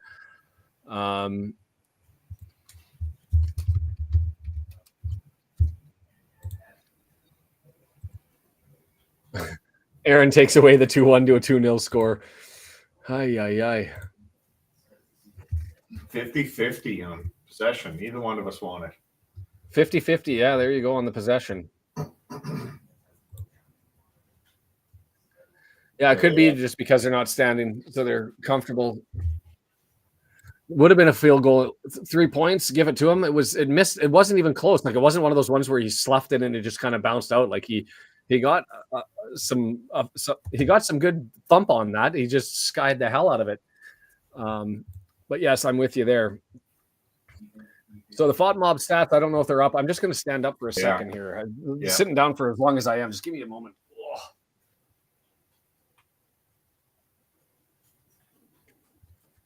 Yikes. I just needed to stretch a little bit after 2 games in a row sitting on my butt 4:30 in the morning. So let's go through the shots here. 11 shots for them. Let's go to the all stats here. 11 shots, 4 of them on target, 1 big chance and nothing going in. They say the possession was 53-47. They just had an adjustment there. And then with a 1.47 on the XG, really? Well, I guess maybe because of the location that they took them from. Oh, and well, certainly, I guess that Katerina shot opportunity, by the way, in and of itself stood for 0.93. 0.93 on the XG. So you take that opportunity away and it's an even game. But my word, 163 to 138 the passes.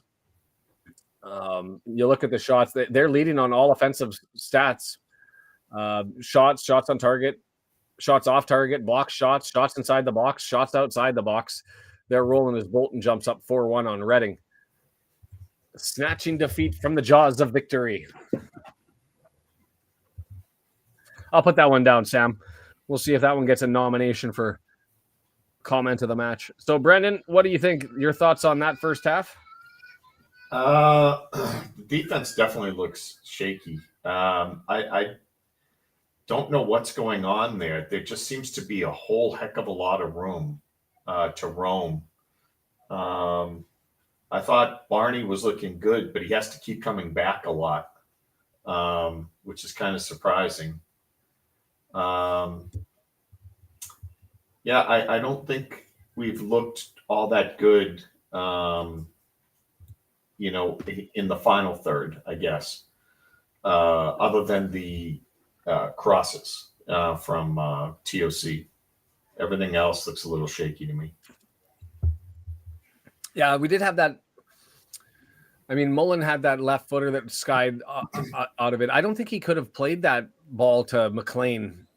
It was an awkward ball that came into him, and he was trying to chest it down or bump it down. I don't know. I think that was pretty good by McLean. I mean, yes, it was a one hopper. It wasn't on the carpet, but he got it to him quickly. He had a decent amount of space thanks to where it was placed. And, I mean, his first touch wasn't bad. He just, because he kept it pretty close to himself on knocking it down, he just missed with his left foot. I mean, it is his off foot, right? But, I mean, I'd rather, you got to put that on net somehow. You can't just blast it like that. Yeah, I'm with you. Hey, Denise, it's nice to have you here. A lot of the familiar crew. We got to get the blast off to everybody else. So feel free to hit that like button if you're down below. And I haven't done the pitch here, so let me do that for the halftime before I forget.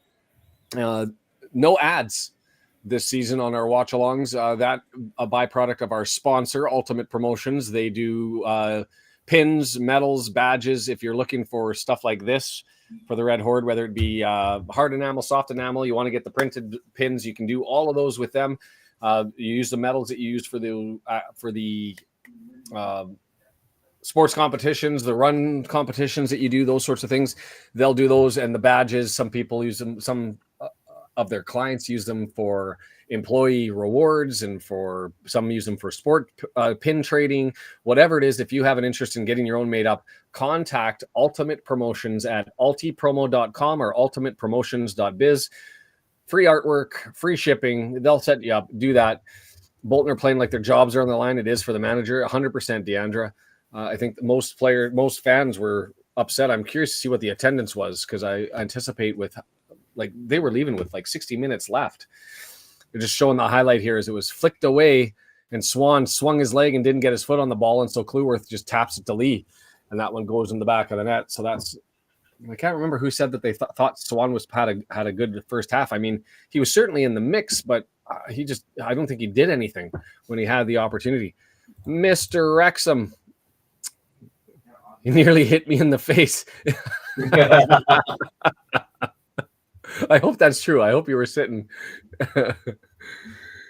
in the tech end and almost wore that one. There's the comment. Hairy game now that Sean has lost his. Not what we anticipated for this one. I guess we could probably have a look at the table. We'll be at the first half everywhere. Yeah. It shows us at the top, Leighton Orient next week. Just so you know, I believe Leighton Orient, besides playing Stockport today, which they're winning, they have Peterborough on Tuesday. So they might be a little tired for Wrexham. Well, let's hope. I'll take advantages of that in the schedule. Interestingly, only one game even at the half, Cambridge and Wickham. You look at it, Peterborough's jumped up to 10 points. Northampton and Blackpool pulling themselves up from 5 into 8. That whole 7-point mob that I thought, oh, surely there are going to be a couple in there that end up taking some wins. Not the case. Instead, you have Bolton joining them, and Leighton now with the lead and a potential of having 2 wins in a row, drawing into out of the relegation zone, and bumping Rotherham now sitting there with 0-2, and Shrewsbury leading as well. It's a crazy day. It's a crazy, crazy day. You look at the top as it sits right now, knock on wood, and I hate to count eggs before they hatch and all that sort of stuff, but you've got Wrexham and Birmingham at the top on 16 points, and we can afford, I guess, either a loss or a Huddersfield, Huddersfield Stockport win in their game in hand, and they still don't hit top of the table. So that would secure us top 2, even with the games in hand. So, yeah, get Sean to stand up since the fans aren't allowed to anymore. Yeah. See, the nice thing that happened... You have to say sitting down. If they said everybody. Everybody. There's 2 games in a row. Got to be able to stand up at some point in time. I think trap games, and this one arguably a trap game, like you go through your 6 games where everybody at the start of the season says, oh, those are the 6, those are the 6. You have all the energy and excitement of that match against Birmingham, and then you come out against Crawley, promoted with you, but they finished 7th in the season. You beat them 1-0 away, and then I think it was 4-1. Was it 4-1 or 4-0 before the FGR game? But anyway, in any event, you handled them easy, comfortably last year. Hard to get up for it, and so we've survived that first half. But John already identified lots of games, and it's really 2 sets of 4, right? The first 4 relatively easy, and then the last 4 get a little bit ugly. So the Tuesday games are either trophy games or makeup games that they've missed, and there's a whole bunch of teams that have international, because of that international block. There was only 3 teams that played last weekend, was it? 2 weekends ago. So there's a lot being caught up. But yeah, Shrewsbury's ahead. Charlton's losing. Huddersfield's losing. Stockport losing. It's a crazy day. Are we that good to have trap talk? I think we are that good to have trap talk, especially having seen the teams that are around us. Like did we watch Barnsley? I don't know if you've seen them in Charlton, but we've seen Huddersfield, and they didn't look good. We watched Lincoln City; they didn't look good. I'm not saying that there are easy games in this one, but the difficult ones. Like I legitimately believe that we're in the mix in this league, and when I say in the mix, I mean potentially in the mix for the second spot, that auto promo spot. I think we can hunt that thing down, set a target, and go for it. I don't say that word. I try to avoid. I'll look at the table now. I'll do a lot of things, but you're right. Every time that word that Deandra's typed out there that I won't say, or the North American equivalent that starts with an S, I won't repeat.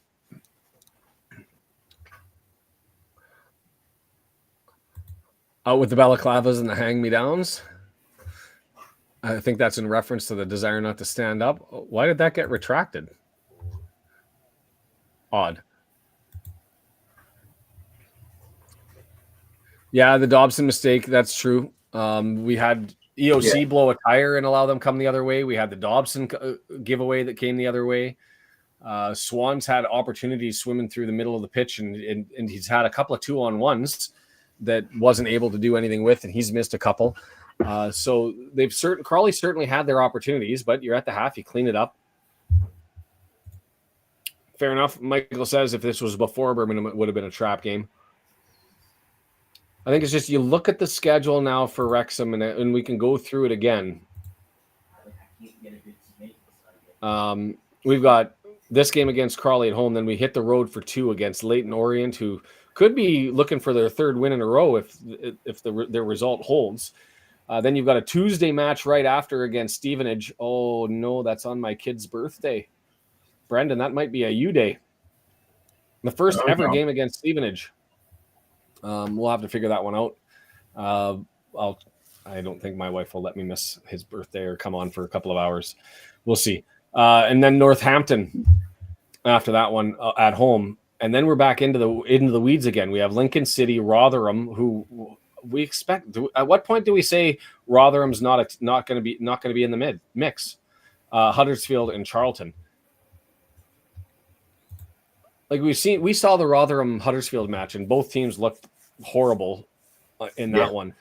And that was the one that Rotherham actually took, if I recall correctly, near the end.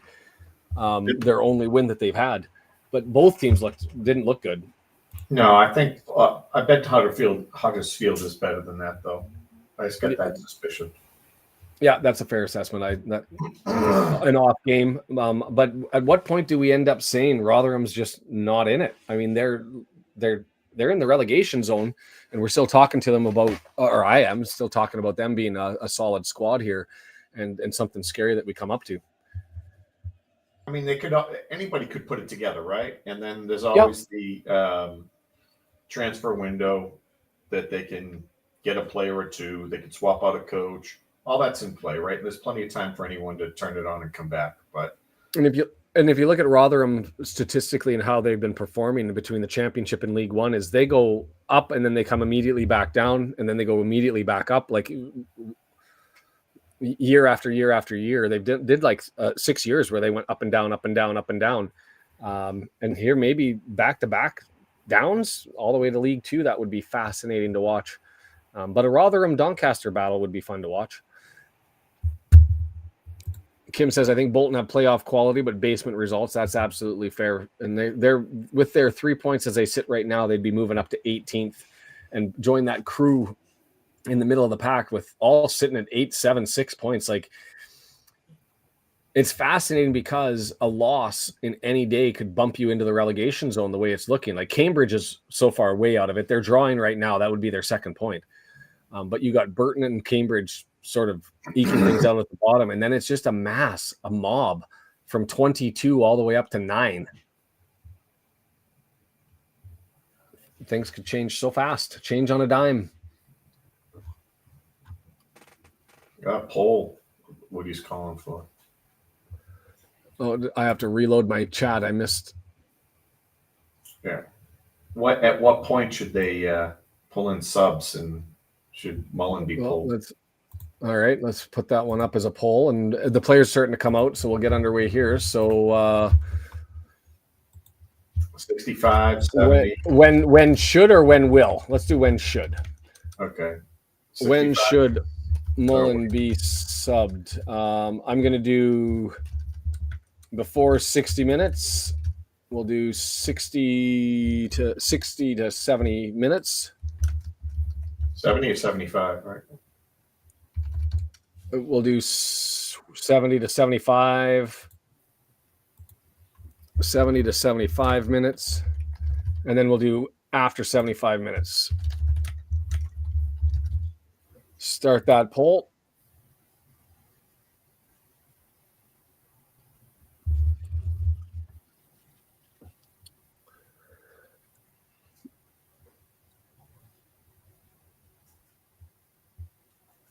Man of the match first at the start of the half before you go off. Who would you have for name 2 man of the match considerations for the first half in a black jersey? Brendan, who would you have?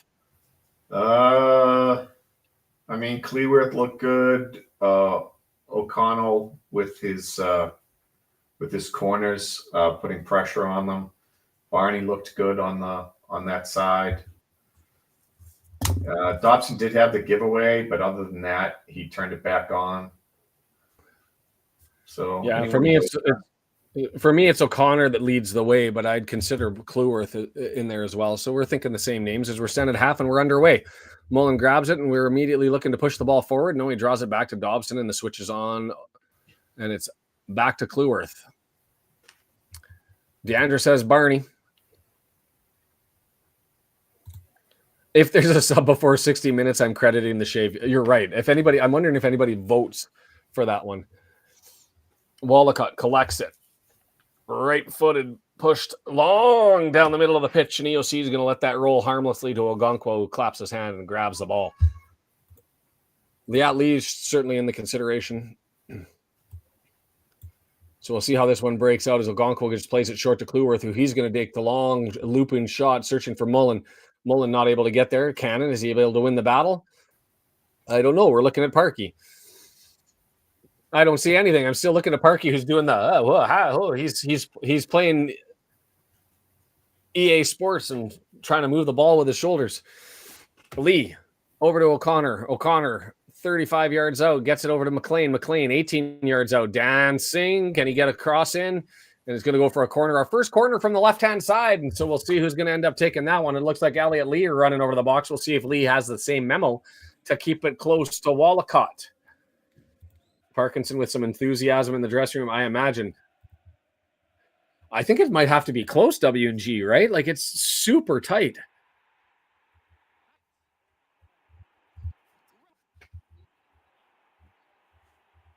Lee, arm up, waiting, right-footed, in swingers, keeps it close, and it's knocked down, and Mullen not able to go and get there. Swan and Mullen, and it's got to be a throw-in for them. Brendan suggesting Mullen looked slow. Maybe Swan just looked fast.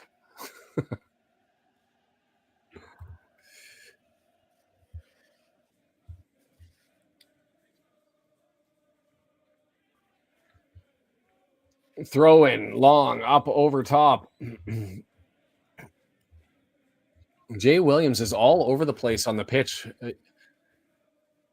He's set up to be on the center. He usually plays there, but he was over on the left. Anyway, we have the ball. We get it to McLean, and he does pinball on Katirna, and it ends up Katirna back to McLean. McLean wins it back.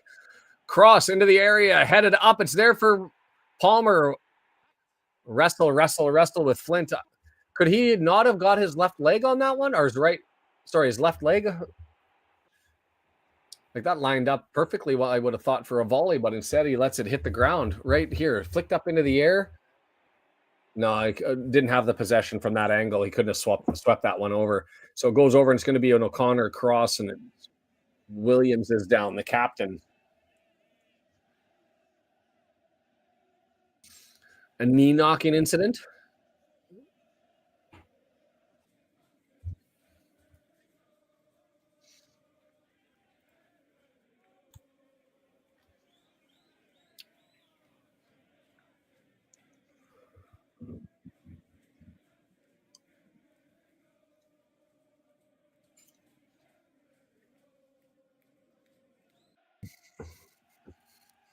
Anybody standing up, looking to come in? Doesn't look like it. Looks like Williams is going to be able to go. And so he's going to have to walk off the pitch. So for this corner, 11 on 10.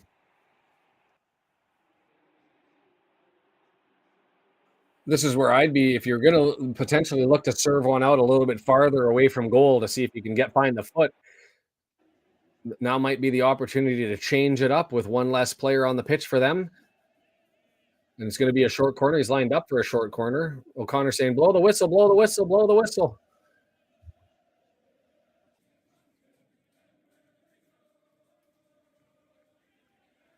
Yeah.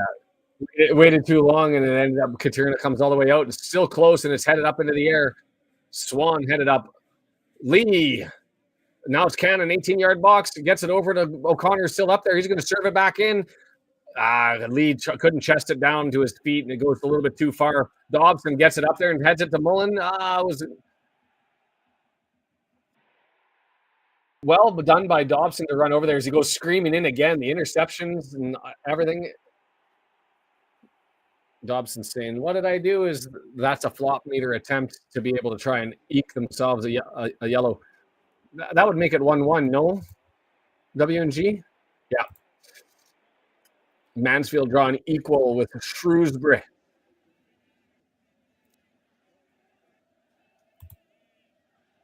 Who's Wrexham leaving off the team bus coming home next week? You expecting some drama, Woody? Dobson grabbed and nothing on the grab. Yeah, you've got to give it. You had to give it. Dobson ends up nicking that one. Anderson makes a misplay, and then Anderson reaches around and grabs Dobson, who keeps trying to fight for the ball and then eventually goes down. Because there you have a grab and a push. And then because of the grab and the push, it goes away. So we'll get a free kick here from 22 yards. O'Connor there, Mullen there. We'll see what they do. This is Mullen playground territory, isn't it? And man, that wall seems close. Is that a full 10? I don't know. I think from this location, you want to go right-footed and try and peg that up and down into that far corner rather than over the wall. But we'll see. They're having a chit-chat. And here we go. Over the wall, but too far to the right. Mullen missed it by about 2 feet to the right. Not really. He was looking for some spin on that and didn't get it, so it didn't come in. It just kind of hung out there off target and goes off 2 feet to the right.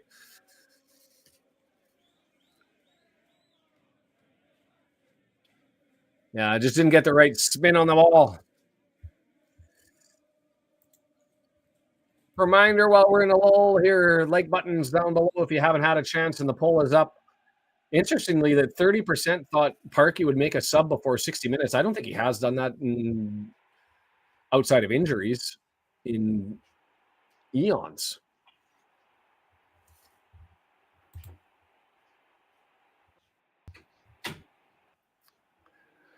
Malarkey throws it in. Crawley Town. First time with a foray into the final third here in an extended period of time.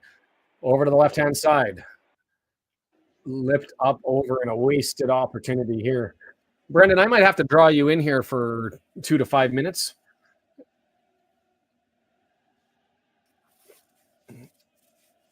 Stockport. Trying to draw that one back. Sitting at home. A loss at home to Leighton would be an icky one. Should, not would. Fair enough. Should. Fair enough. Okay, I'm going to. All right, here we go. Crawley with the ball. Swinging around, coming out from the back. They check it and send it back. Sorry, I have it on the TV over here. I'm watching it on Paramount Plus. The announcers are very relaxed and subdued. Crawley crosses it in. Goal. This is Sean's fault.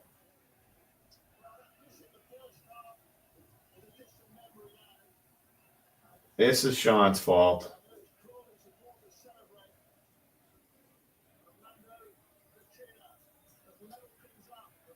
So runner from the far right side, cut across McLean, gotten back, perfect pass.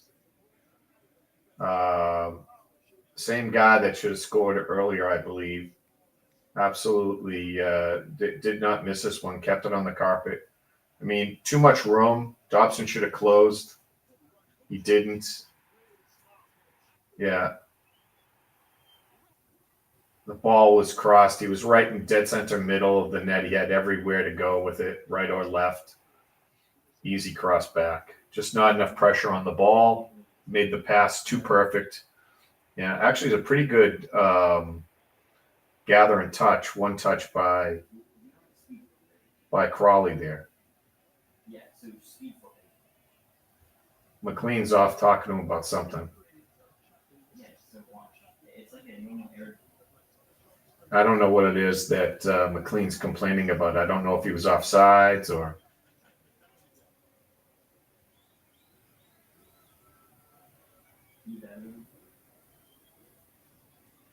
They don't want to show it. They now kind of point at the linesman. McLean would know, obviously, that was his guy. I don't know if the reason why he got so free is because it was obviously offsides.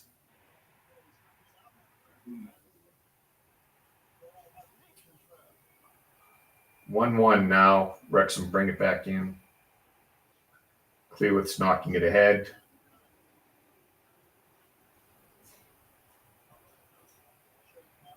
Well, maybe this will get some urgency in Wrexham.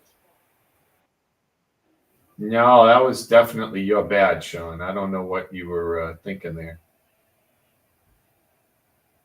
Want me to send you in?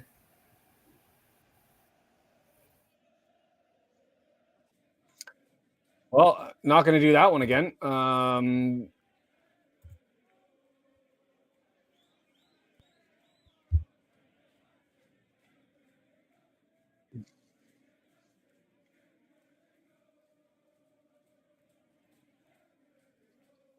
All right. Well, I'll look forward to the half on, but we'll see what ends up happening here.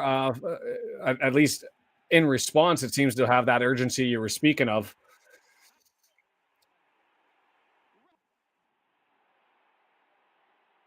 The ref overruled the Lionel on that one. Necessary as Cannon got into it. Fans are angry.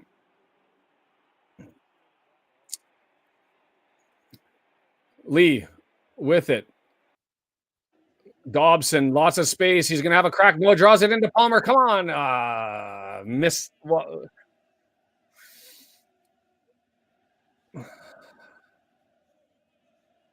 Cannon. Whoa. Grabby, grippy.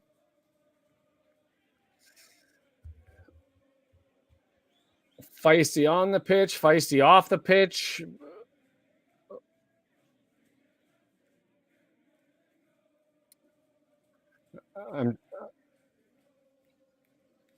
It's a little bit of fire in the. It makes this a little bit more entertaining.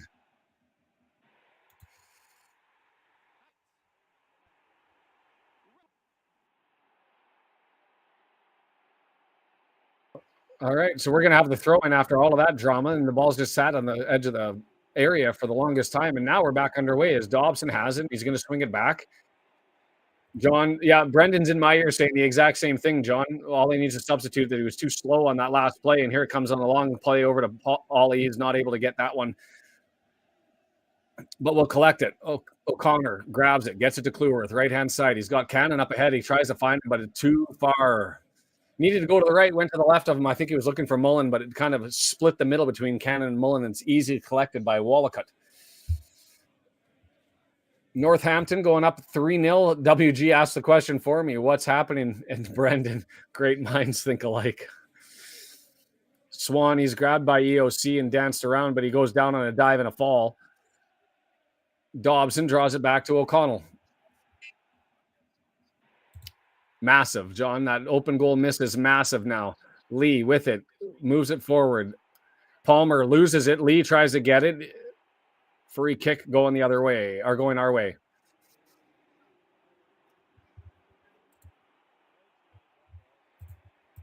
Suggestion from Mark that could have been a yellow. I just saw that as a free kick, but O'Connor has it, gets it to McLean. Left 18-yard box cross in. Nobody in the middle. So easily headed. Dobson chests it down to Lee. Gets it over to Cleworth. Cleworth, right-hand side, finds Cannon. 22 yards out, curling back away from goal, and finds Dobson in the middle of the pitch. Dobson to Palmer, flicks it, leaves it to Mullen. Mullen can't get there, and it's cleared away. Leighton scores, goes 3-1 over Stockport, adds that 2-goal lead back.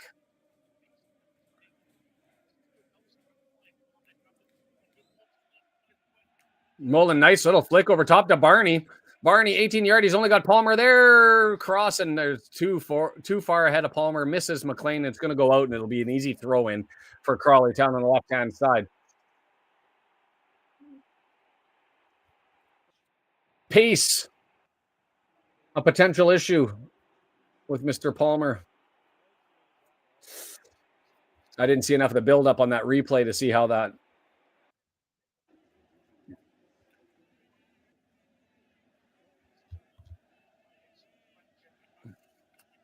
Wallacott has it, left-hand side.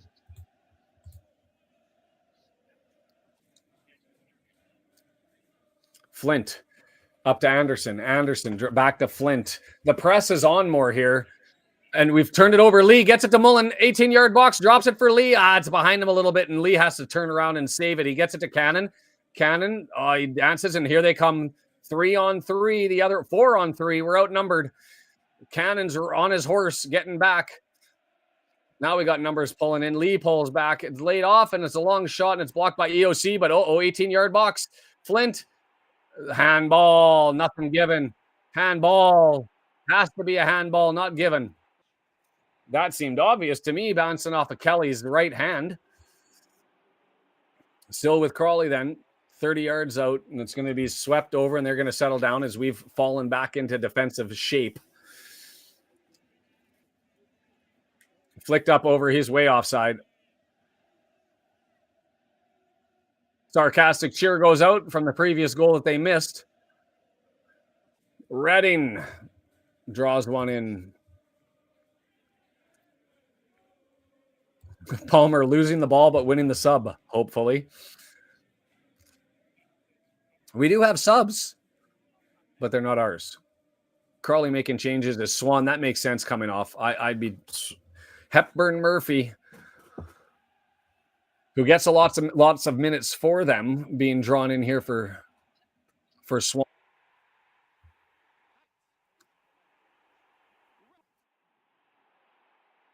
The momentum meter this half, other than the goal that occurred, is all green, all us. So I like it for the drama. I like it for the entertainment. I'd like it a hell of a lot more if we ended up scoring at least one more.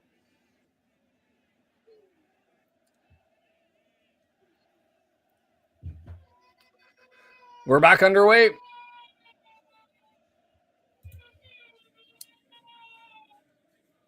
Dobson has it, tries to get it to Cannon, not able to. Cannon fights for it, and Dobson ends up taking it from him. Palmer was pinned, so he draws it on back, and O'Connor does a switch over to McLean on the left-hand side. Up against the edge of the area, still 35 yards out, draws it into Mullen, who has the first touch. He's spinning. Mullen dancing, swimming, drops it back to O'Connor. O'Connor going to go to McLean right on the edge of the 18-yard box. Lee searching, going to go switch over to Cleworth. He's got Barney, but instead he finds Cannon in the box, tries to sweep it through. Yeah, he was trying to get it across the face of the goal, and he didn't, and it went just into Wallacott's waiting arms, and not much there. Needed more of a sweep. Fletcher standing, so we got a Palmer Fletcher sub coming here next time there's an opportunity for it. I would have done Marriott as well. Dropped play, McLean scrambling. 50-50. Both players scrambling over the ball, but because we won it, we lost the free kick.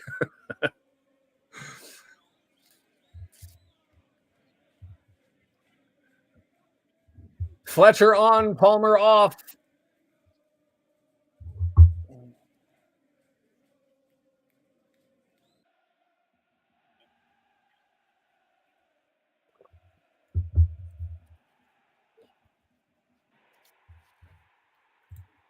Deandra, it's that Island Voodoo. I got it covered. You can only see me. I guess that's the opposite of the John Cena. Well done by EOC. Give him credit. A little bit lazy on the play over to Ogonkwo, but it was a well-defended turn. And, elbow shove by Cannon. No. All right. Cannon is feisty today. He had the push and shove over on the corner, and I think he got the elbows a little bit there. Grab on Mullen. Fletcher with control. Dances and, nice little tackle by Crawley off of Fletcher's feet, and here comes Crawley Town the other way.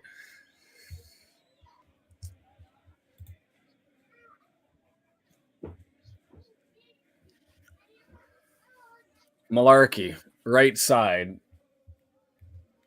He's got Bragg in the middle of the pitch and swings it over to Flint.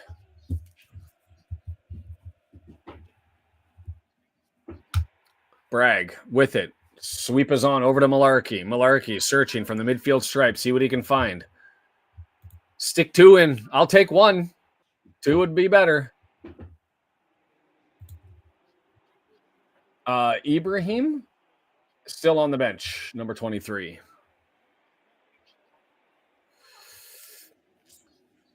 Jay Williams, middle of the pitch, over on the left-hand side.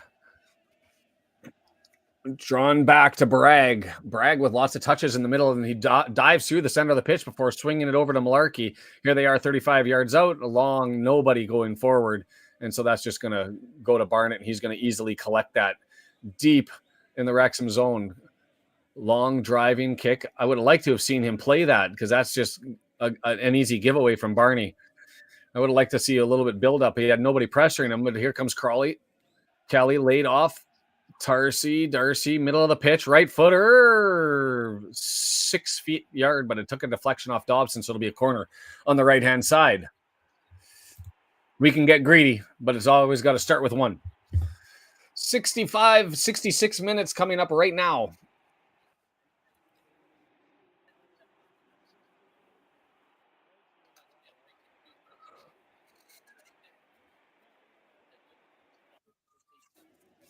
Left-footed short corner. Ends up to Kelly. Kelly out to Darcy, it looks like. And that's all the way over to Quaterna with it. Dancing. He's got Mullen over there guarding him. And Mullen gives way for Lee. And Quaterna just draws it all the way back, middle of the pitch. Right foot looking for Quaterna on the right-hand side. And it's cleared away. And Mullen mistouches that one to Cannon and just turns the ball over. Barnett. He's got Cannon. Can he chase it to him? Just rolled a little bit too hard as Peterborough scores another one to make it 3-0.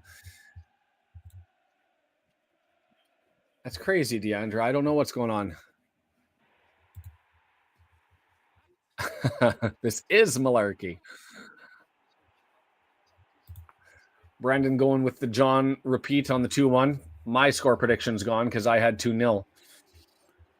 Just get 3 points.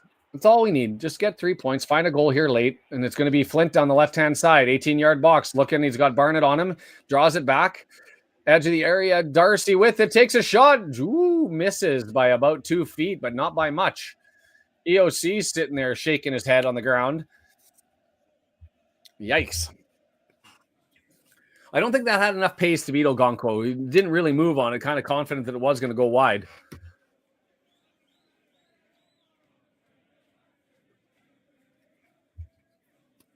Watching from the Philippines, which is an odd one that I did cross off. We did have the Philippines here. We've got another Crawley sub coming in. Adeyemo out for Quaterna.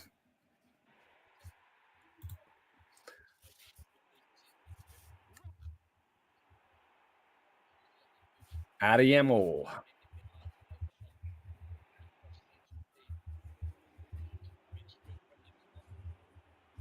Marriott's got the strip off, so Marriott's getting ready to come in, 70th minute. Fletcher has it, leaves it to McLean. McLean looking far post. Mullen's there, right footer, and he's able to just up over top.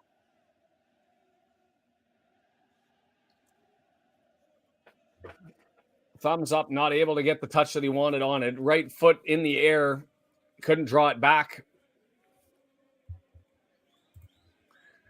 Not going to say you're wrong, Adaora, and I hope I pronounce that right. Maybe I just go with Elliott. Yeah, off the top of his foot, almost the shin instead of off the boot.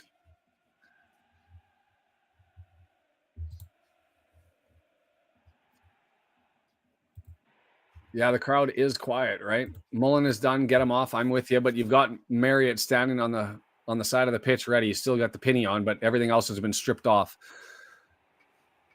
The board is in hand, so Marriott will be coming momentarily. And people, if it matters, we're getting close to that 70-minute mark. We'll see if the sub comes in before or after.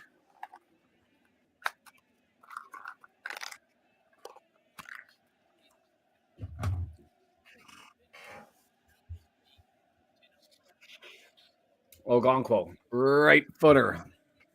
Bumblebee. Headed away by McLean and out of play. Crawley's going to have a throw in. Revan also standing there, so we're going to be making. Here come the subs. What do you say? He touches the pitch after the 70-minute mark, so we'll have to call that one as.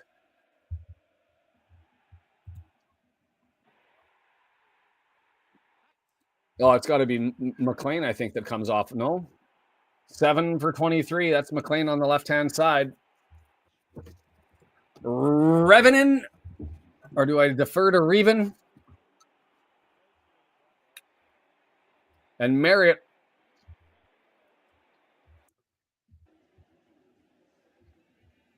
And with Mullen off and McLean off, who got the armband?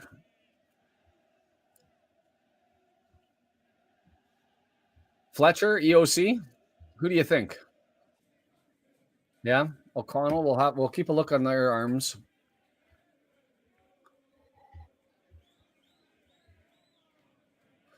Palmer almost looks despondent on the bench there.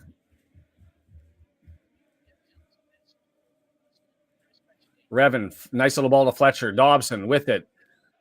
Here comes Cleworth. Everybody's energized a bit. Clutch and glab on Cleworth, who doesn't let go, just decides he's going to hammer it, and he hits the back of a defender. And here comes Crawley going the other way. Hit like. I won't add the legs. I'm looking at arms.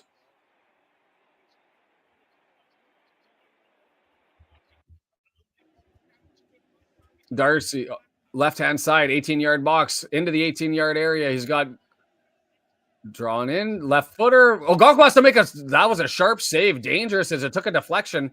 Whoo, boy. Crawley still with the ball. Don't like this at all. Over to Kamara. Kamara on the right-hand side has Lee on him. Feeds it through. And this is Malarkey now over on the right-hand side. Revan with him. Oh, that's got to be a free kick as Malarkey goes to swing at the ball and he takes out Lee instead. I still haven't seen where the armband is yet.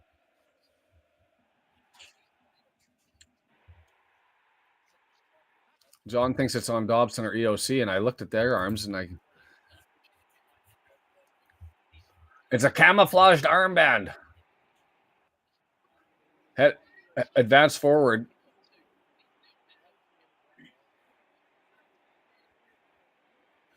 Here comes Crawley again. Long ball. EOC chasing it down. He's got that's Hepburn, and EOC overruns him. Hepburn's pace. Oh, good job by EOC. You think Hepburn had him turned, and EOC scrambles and goes the other way. Marriott, long ball. Fletcher trying to get up there. Marriott's pace. He's going to win that one, get to the corner in front of Flint. Right in front of the corner flag. Draws it in. He tried to get a corner and he couldn't. Flint wisely picks his leg up at the right time. And so not much turning on that. The armband has disappeared.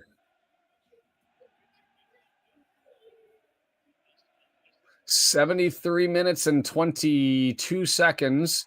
Crawley gives it away. Marriott, edge of the area, 18-yard box. He's got Fletcher there trying to find him. Oh, it's dances, but Lee with it. Oh, misses.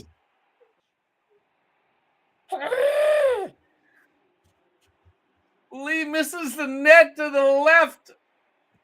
18-yard box, and you just saw that as the opportunity to get one as it's cleared, but right to Lee, and he's got time, he's got space, he's on the right foot, and your right foot's it and draws it wide. I don't think.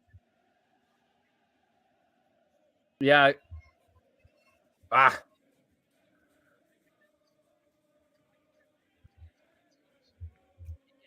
There's still lots of action in this one. Still a way better game than that freaking Lincoln City game that we watched.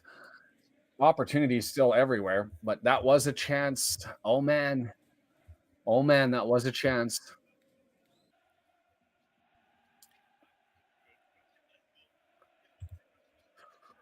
Hopefully not need, hopefully should. If we get another one, then we can just talk about that one and be, oh, what if? Crawley, long, knocked down. Kamara has it over on the left-hand side. Cannon draws all the way back, and it's Darcy with it, 35 yards out. Going to draw it back to Bragg. Bragg and Darcy playing catch.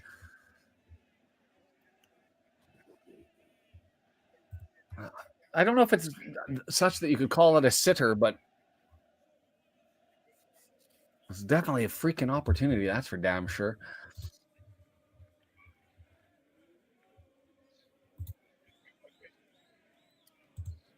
Crawley with it, happy to just hold the possession and look to see what they can build up as we add a little bit of pressure to this.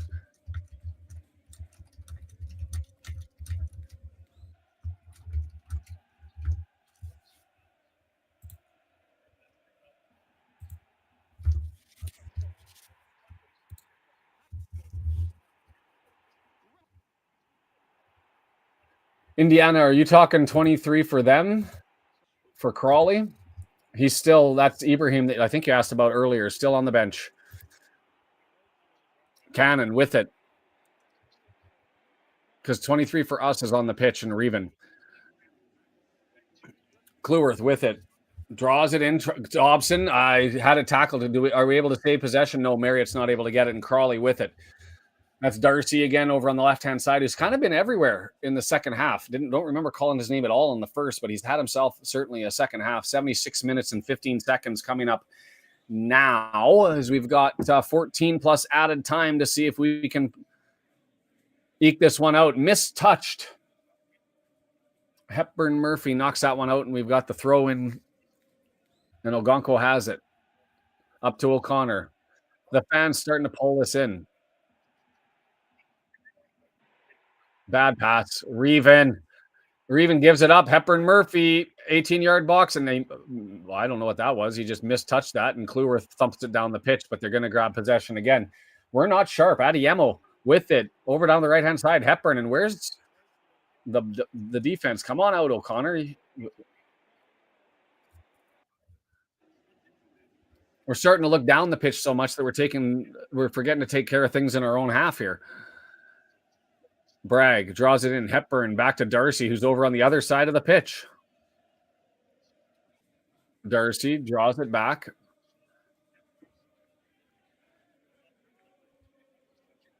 Switches on.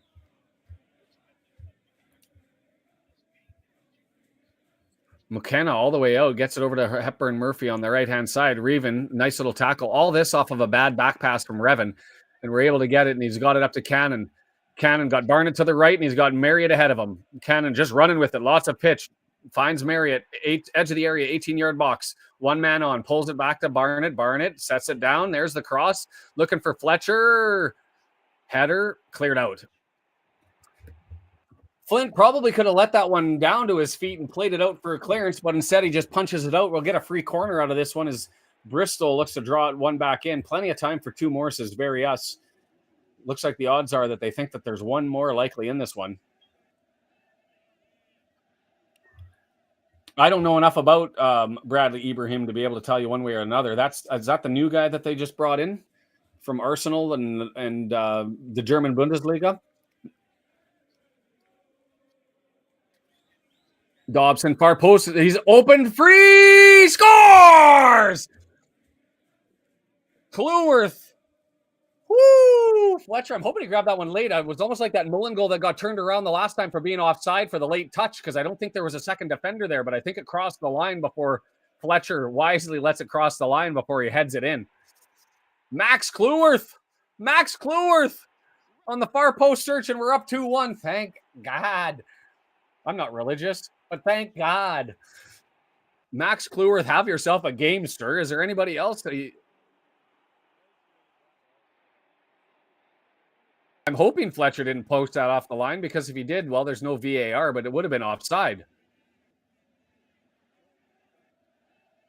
No, it was already in the net. Well done by Fletcher. He laid that one off and let that one cross the line. That's the KG veteran experience. So that's Cleworth's goal. And well done by Fletcher to wait. I wouldn't have touched it at all myself, but Max the Beast, the goal scorer, the machine. He's the beast. Let's go. The machine. Almost has to be a team comment. Max the Beast, the machine. Yeah, watch the spoilers if there was one. I didn't see the one come through.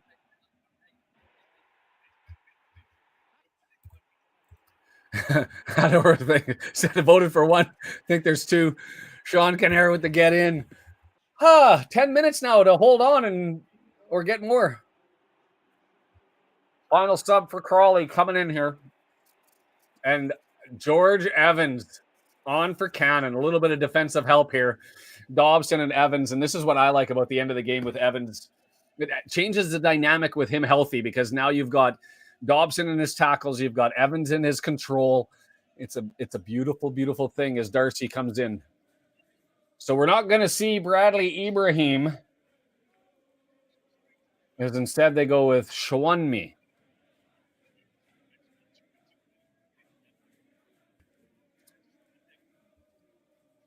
He's a big body, that Shawunmi. Fletcher with it, battling for it. Oh, the little push in the back finally gets him out of position there. McKenna gave him that push. Back to Wollicott, who hammers it down.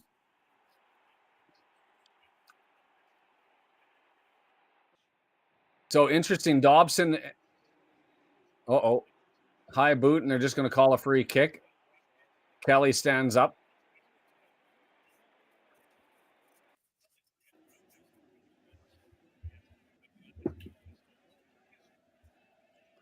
Barney looked really guilty on that one. Like, if you were concerned about a card, don't stand there. Whoa, Bristol coming back on Peterborough, making a mess out of it. And Edward, thank you for subscribing. If you haven't yet, hit that subscription button. Nice to have you here, Christian, joining the Swiss crew that's here. As Huddersfield gets one back on Northampton as well. Keep the score, add another. I don't care. Crawley, long looping ball into the box, headed away by Max, the beast, the machine. And then Barney mishits the clearance, and it'll be a throw-in. And they're coming. Is this a long throw specialist? The way that he was heading over there, like he had the intention to do that, and they're all heading towards the box. It looks like it's going to be a long throw specialist. Southampton fan. Welcome, Edward. Appreciate that. Into the box. EOC heads it up. Revan looking. Lots of... Whoa! Miss hit by O'Connell. Ogonko comes out and runs and grabs that one as EOC just goes right over top of it. Leighton Orient. Stick a fork in Stockport. At least for today, they're done.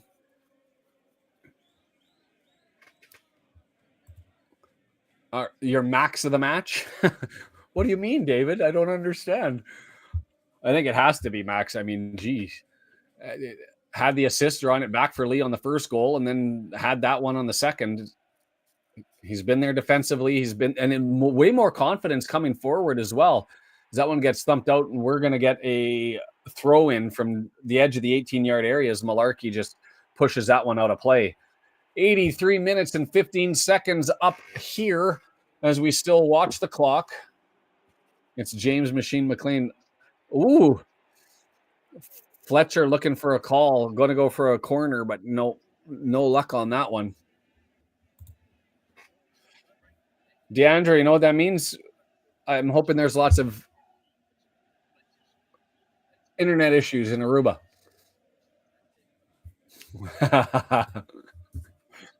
That might be comment of the match, Brian. And for the record, I wasn't worried at all. No, I really swear.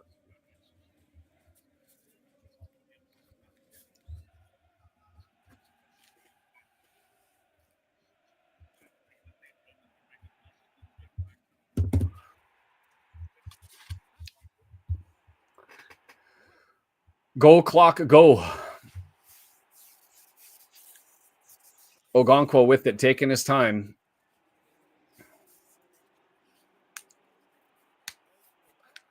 Fletcher in a battle for the ball, tries to draw it back with his feet, still bouncing around, and it's going to be Lee who's going to collect it 40 yards out. No, he's going to let it go out. Probably a wise decision. Let that clock work in your favor and maintain possession on the throw. So Revan with the gentle stroll to the side of the pitch.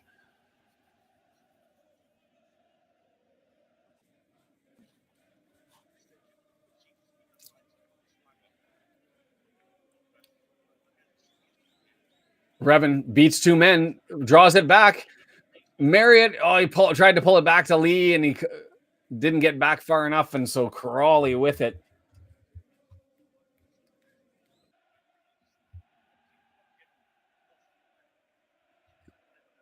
Malarkey got it over. It's now on the switch over to the left-hand side.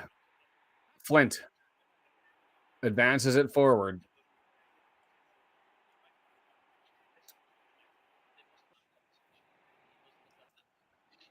Really interested to see this goal and if he was offside and how far he was offside. And with it sounds like the line will put his flag up, and then the ref overruled it. Back to Malarkey, right-hand side. And that's going to be over to Kamara. He's got Hepburn to his right. He draws it back. Malarkey. Well tackled by Mr. O'Connor, and he's looking up to see if we can get going on the counterattack, and he's found Fletcher wide open one-on-one. Knocks it down. He waits for support. Flicks it on to Lee. Finds Lee. Lee dancing. Finds Fletcher. Gets it back to Lee, and they're just going to maintain the ball. And Lee, stutter step, and he's beaten two men. Gets in the area, and it's going to get knocked out. No, well done by Crawley to maintain that one and keep it into play. 3 minutes until we get to 90. Whoo, come on.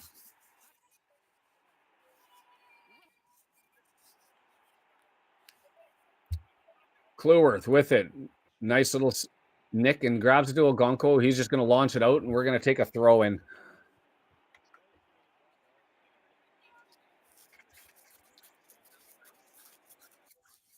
The clock is ticking.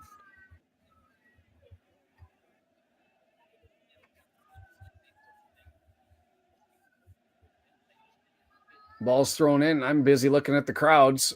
Don't know what's happening, but there's people cheering and groaning. Kamara with it, right side, 35 yards, 40 yards out. Gets it over. Draws it all back to Malarkey, who's going to do the switch all the way through the back with McKenna.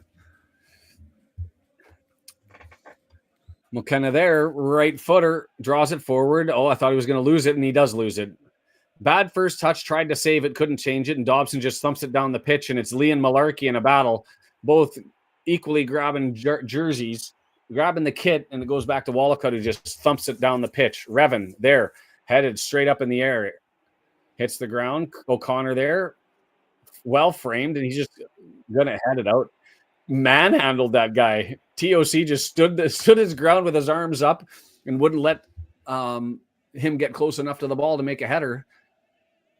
And here comes Crawley Town now, left-hand side. Drawn in.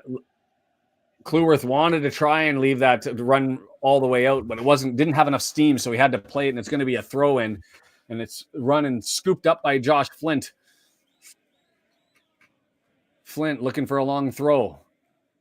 White jerseys flooding the 18-yard box. It's up over into the box. O'Connell clears it, and it's going to go out to Kamara, who's over on the left-hand side now.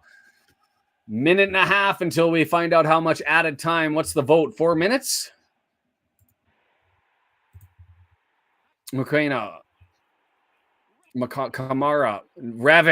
Revan. Good job, sir.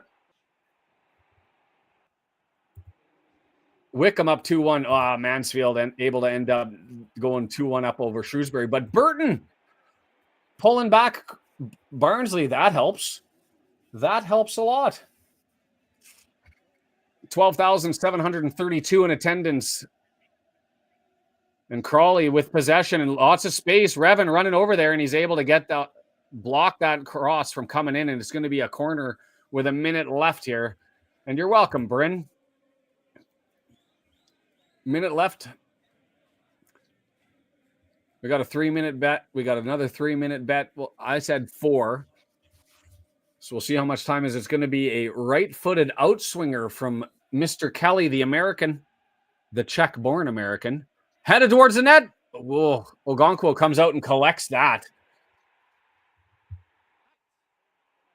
Shawunmi, the big forward, they're able to get his hand on it. And I can't remember. It looked like EOC framed him off relatively well. Oh, that was Dobson. Good job by Dobson being able to get into the way of Shawunmi from getting everything he wanted onto that one. We'll find out here momentarily. Revan with it towards the 18-yard area, shouldered off the ball.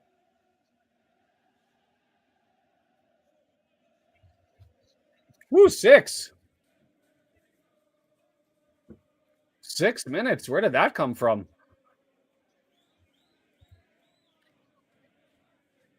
Bolton adds one. Barnsley got it back. We got excited. Yeah, I don't see how 6 happened. Oh, cross into the area. Opportunity. Whoa. Billy Waters the hell out of that one as that went 20 yards into the air there by Hepburn Murphy, wide open in the middle of the box, and he slammed that one up. Did that even stay in the cop? Maybe hit the hoarding at the top of the cop? It's like to the moon. Somebody get that ball off of Crispin Road, please.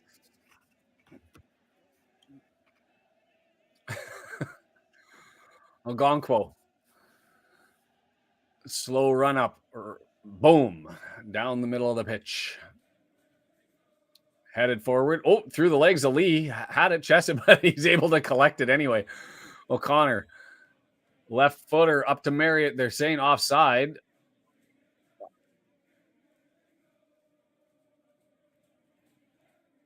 Played over to Wallacott. Tough to tell. Brendan says he was onside.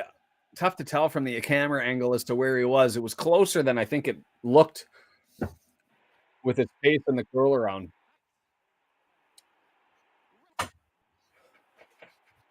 Crawley with it, approaching the midfield stripe, searching either way. Ooh, he slipped and fell, but got enough of it to get over to the left back. That doesn't look like Flint. That was Kelly. And then Revan, we're going the other way now. 3 numbers forward. Lee's taking his time. So it's really Revan and Fletcher. Revan dancing. Draws it back to Lee. Lee's got Fletcher and Lee. Too much on it, just over top. It's a good thing all of Crawley strikers have got the aim of James McLean. Running down the wing.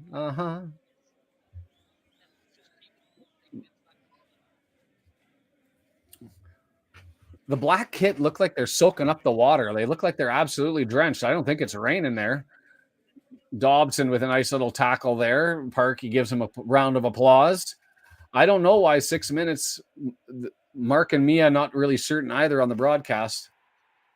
And it gets drawn over. Come on here.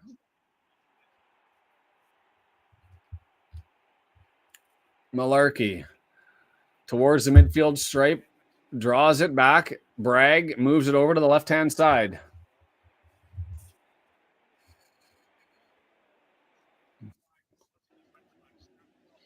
Oh, into the box. Reven.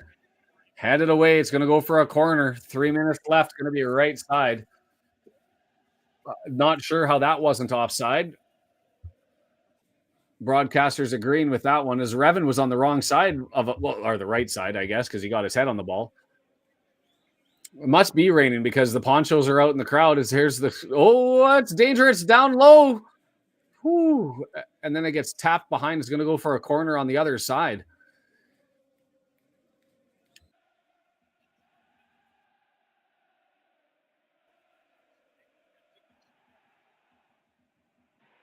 Kelly going to be a right-footed in-swinger now from the left-hand side. The sweep is on. Ogonkwo punches it away, but it's going to go to Crawley's feet. Ogonkwo gets back onto his feet in its 18-yard area. Is he able to keep it in? Yes, he's got Lee on him. Lee nicks it and just thumps it forward. He's got Marriott on the run.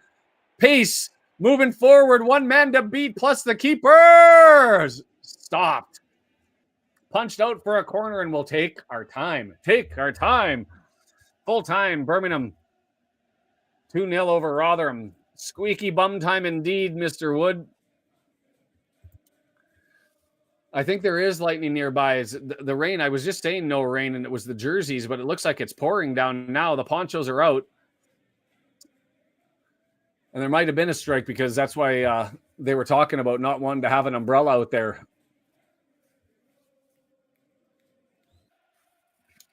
A minute of added time. Nobody's in a rush, so Josh Flint goes out there and sets the ball down. And Fletcher spins it. Dobson and Fletcher sitting here, and we're underway. Fletcher at the corner flag. Dobson bounces it off, and we'll get another corner, and they say goal kick. And the ref says, no, that's a bad call by the lino. He knocked it right off of his foot. Like, that was as clear as day. Should have been a corner, but I think the ref, the lino didn't like the antics. That was weak. Kamara. I think they blow this early for safety reasons. Wickham takes out Cambridge 2-1. Alpine's looking for another on the goal differential. I'll take everything that happened outside, but the ref trying to home cooking with the added time. Into the area, and it's cleared away by EOC and not able to be kept in, and Marriott's going to get a chance to push on Bragg. Oh, no, that's not on Bragg. Malarkey turned that on Marriott. 10 seconds until the 6-minute mark as they're got the ball at halfway. Here comes the long ball into the edge of the area, headed into the area, and Ogonko comes out and collects it and goes down. That's got to be it. It's got to be it. Put 3 points on the board. We win that one 2-1. It wasn't pretty. Arguably, with that missed opportunity in the first half, a draw should have been what was more likely. But you take it any way you can get it. And Mr. Max Cleworth, Charlton drawing closer to Blackpool in that one, 2-1. Max Cleworth willed that one into being with the brilliant assist to Lee and then the goal. We'll still talk man of the match. If you have anybody other than Max, let me know who they are. Full-time Northampton beats Huddersfield in Huddersfield. Today is a great day at the top of the table. Other than Barnsley winning, everybody at the top lost points anyway. Lincoln City had a draw. Other than Birmingham. And with the Birmingham loss, we are still top of the table, even though Birmingham has a game in hand. John called 2-1. Thank you, sir, for joining as always. Barnsley full-time over Burton. I don't even have a draw right now. Which game's the draw? Yeah, I think it has to be Max for man of the match. I mean, I'll listen to anybody else if they want to try and sell somebody else, because there's a flash of lightning. Get off the pitch, lads.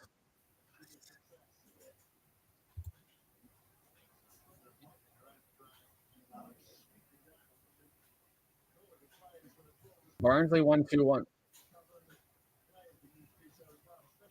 It is pouring down. Fear the no beard. Stockport lost 4-1.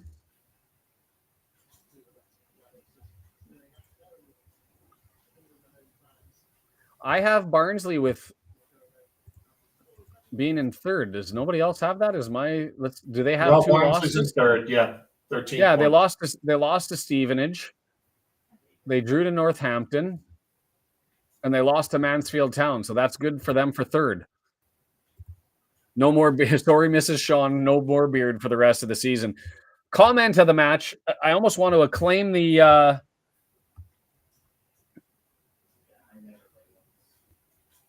Sam's comment doesn't really roll right now. That was a textbook example of snatching defeat in the jaws of victory, which was true at the time. But I think this one goes to Brian. For the record, I wasn't worried at all. No, I really swear. If anybody else has a comment that they thought, I'll listen to those. I don't know. Fear the no beard is pretty good too, though. Fear the no beard? Okay, we'll put the poll out. So that's Travis Herb. Fear the no beard. And we'll put that up against Brian Riders for the record. And I'll start a poll for that. Is Brendan, if you're up on, feel free to pitch in your 2 cents on that one as we go through. Leighton with the win, thanks W&G. Bolton with the beatdown on Reading 5-2. Stockport lost 4-1.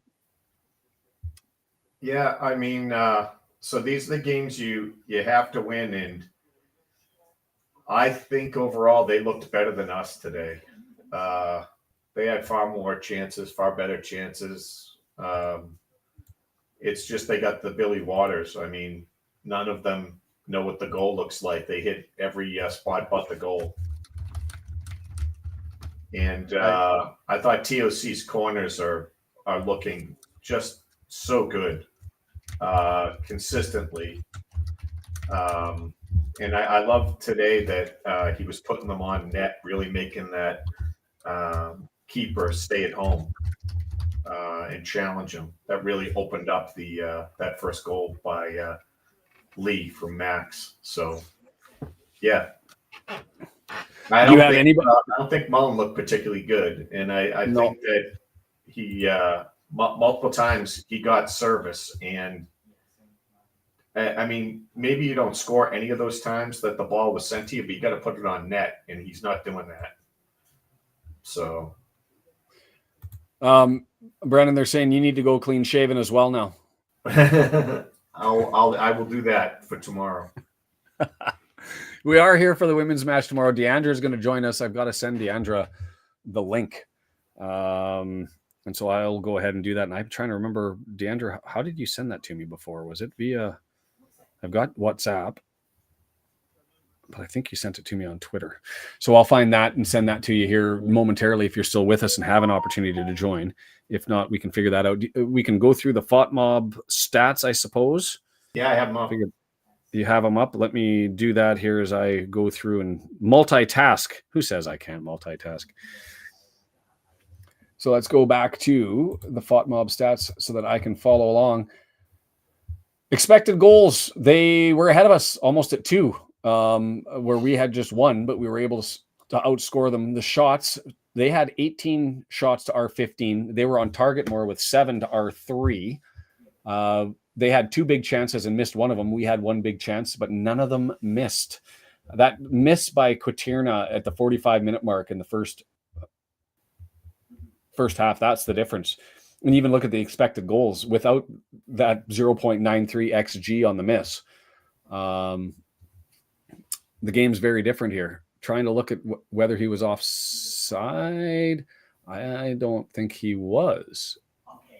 We had that awful Lee one that I don't know was a sitter, but I mean, where he put it was garbage, considering all the time he had and where time he had, and he had. I'm looking. I think McLean kept him onside. We never got to see it, so. Yeah, I think I'm watching that. I think McLean kept him onside. I mean, it was close, but we'll see. Hard worked win. We'll take it. Going through the rest of the stats, the passing 82% to 77% as far as pass accuracy. They only had 386. We only had 249. It wasn't necessarily an artistic display, but Max ended up solidifying that. And I give a lot of credit to Fletcher. We've seen this before where you have that ball that looks like it's going in. And remember Mullen taking that last year at the end of the season. That would have been clearly offside had he have headed that before it crossed the line. And so well done for him to leave that alone and make sure that crossed the line. Dobson, just a beautiful ball up over top. Boom.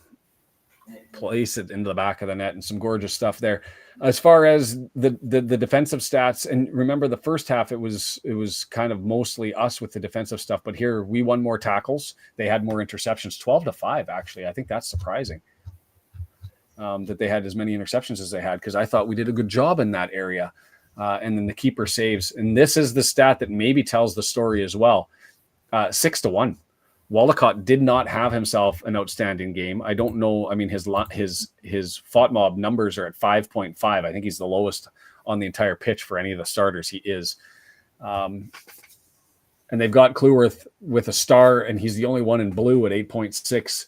He's almost a whole point ahead of their best, and other than Elliot Lee, a whole point of better than anybody else on our side of the pitch. So a solid day for Mr. Cleworth. The poll is still running there. It's a close one. Fear the no beard. I'm voting for Brian's comment. For the record, I wasn't worried at all. Peterborough 3-2 over Bristol Rovers and secures their first home win. I think they were saying, Stephen, that they thought that he was offside, but McLean was closer to goal than he was. That's how I see it anyway. Blackpool takes out Charlton. Got to bring that table up, Brendan. Sure, let me grab it. Now that one's a final.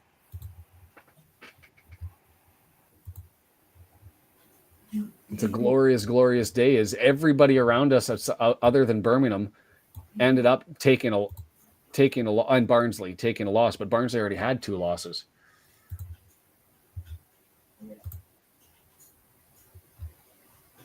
So, I mean, it would have been amazing if Burton was able to stick it to Barnsley. That would have been the perfect day in essentially.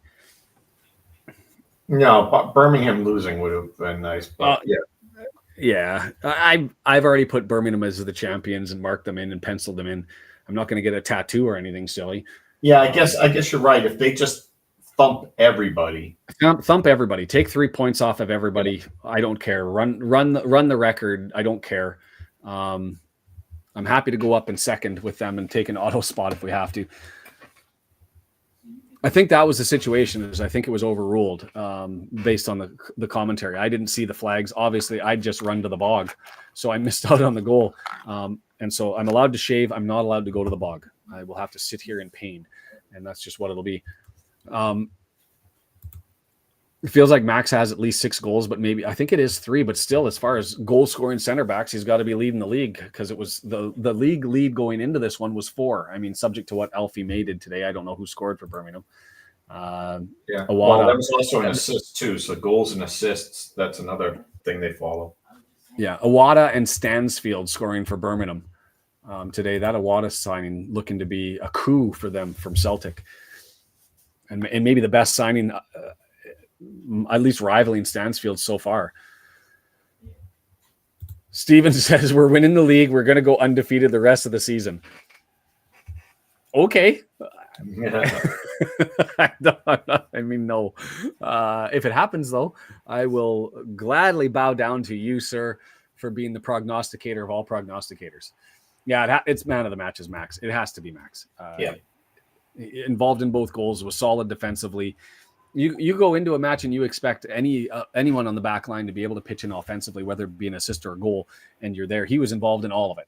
So you've got to give it to him. But if you've got the table up there, we're sitting at the top for another week, but Birmingham still has that game in hand. Barnsley able to take it from Burton, so they're able to go from 10 up to 13 and draw themselves up into third. And then you've got the run of losses. Charlton lost today. Huddersfield lost today. Lincoln City with a draw. Stockport with a loss. So they all end up falling a little bit off the mark. The split that I was anticipating, because I was looking at these games in advance, and I thought, well, Charlton's probably not in jeopardy. Huddersfield's probably not in jeopardy. And so I expected that, and Stockport I didn't expect was going to lose. And so I thought there was going to be this massive divide between sort of the top 6 and everybody else, but that didn't happen. Instead, you have Wickham, Peterborough, Mansfield all drawing closer. And then you've got sort of that 7-point mob, 6-point mob, all the way down to 10 is everybody from sort of Wickham and Peterborough down. So good for us. We lose a game and we still, because of our goal differential, have the opportunity and likely would hold on to second place. I guess the only caveat to that is Huddersfield and Lincoln City still have a game in hand. So if they were to win both of them, they could jump up over top of us. But them with their 2 losses, Lincoln City with their 1, and we've seen them. I haven't seen Barnsley, haven't seen Charlton, but Huddersfield and Lincoln City didn't look good at all. That was a long game. They didn't sub out Lee either, and he looked gassed on that play. If Lee wasn't gassed and he ran with Revan, it was an easy goal. And instead, he just walked. Laid out. Revan gets stuck. Then he kind of jogged forward a little bit and took a shot, and he was tired, so it was way off. And do you think that was gas, or do you think that was respect for the scoreboard? Why would it's 2-1? Is that what they do? I know, but it's I could see it being. I mean, we're 86 minutes. It's the same reason you run to the corner flag, is just to leave yourself in position to be able to handle things at the end. If you have 2 goals, okay, but 1, really? I don't know. Yeah. I mean, that's what I assumed that it was. Is I didn't see it as gas. I just thought that he was, and maybe he just elected because he didn't have the legs, and it was an easy decision just to say, I'm going to hold up here. But in any event, he certainly did. And I guess it doesn't matter. I'm calling Crewe with Mad Max for the rest of the season. Warrior, Machine. What else? What was the other one? Beast. I mean, he's getting all the nicknames, and I think that they all work. I just think. What do you do? We're getting so much now out of O'Connor and Cleworth on the offensive side of the ball, right? And And what I mean by that is not just O'Connor's corners, but both he and Max feel comfortable with the ball at their feet coming up, adding some pressure, adding that extra offensive person, and both of them hitting the long ball, good lead outs several times that could have amounted to something today. Happened to not, but great crosses when O'Connor always hits it wide to Barney or Cleworth knocks it long. Both of them seem to go long to Barney's side more often than not, but yeah, they help spark that offense from the back. 100% agree with you. I mean, it's a wonderful issue to have. I think that when we come back to the next game, it's going to probably be Marriott. I don't think that Mullins wrestled that one away. I was going to ask you that. What would you do? What's Sparky going to do? I think the answer to both is Marriott. Really? You think Parky's going to do it? I think he goes Mullen again, and I think he's wrong. I think you should be going back to Marriott, but yes. I mean, we'll find out next game Saturday on the road, Leyton Orient, and so we'll see what happens there. And then we've got a quick turnaround in the sense that we've got Leyton Orient on the 28th, Stevenage on October 1st, and then Northampton at home on October 5th. So back-to-back away games here before we get into the trophy stuff. FA Cup draw going to be coming and firing everything up for the third round, or for the third round proper, first round proper for us. And we'll have to figure out when that draw time is and keep an eye out for that. Tomorrow we'll be here. I've got to connect with Deandra, who's going to join us. Let's grab your WhatsApp and I'll put that together. What's your take? Merritt and Mullen, you've said, if you were to make another sub, if it was minutes related and there's a position, whether that be Scar or McLean or Revan or who Evans potentially and for Dobson, who would be your, let's just make the one change and bring in some fresh legs to ease everybody off to start the game. Here's the thing. I would like to see. I think we can all agree that Fletcher is better than Palmer. We just don't think that Fletcher can run for a long time, and it's getting obvious again. Palmer's not running enough. He ran a lot in the first couple of games. I haven't seen that since. He wasn't very active in Birmingham. He wasn't very active today. I think he's behind on the plays. That cannon cross, he was a foot and a half, like a stride and a half away from being in that play. I think we're hurting ourselves at that position. So you either put, Fall in, or you go Marriott and Palmer. And I know you want, Parky wants the guy that you mark and he holds it up and you ping it off him.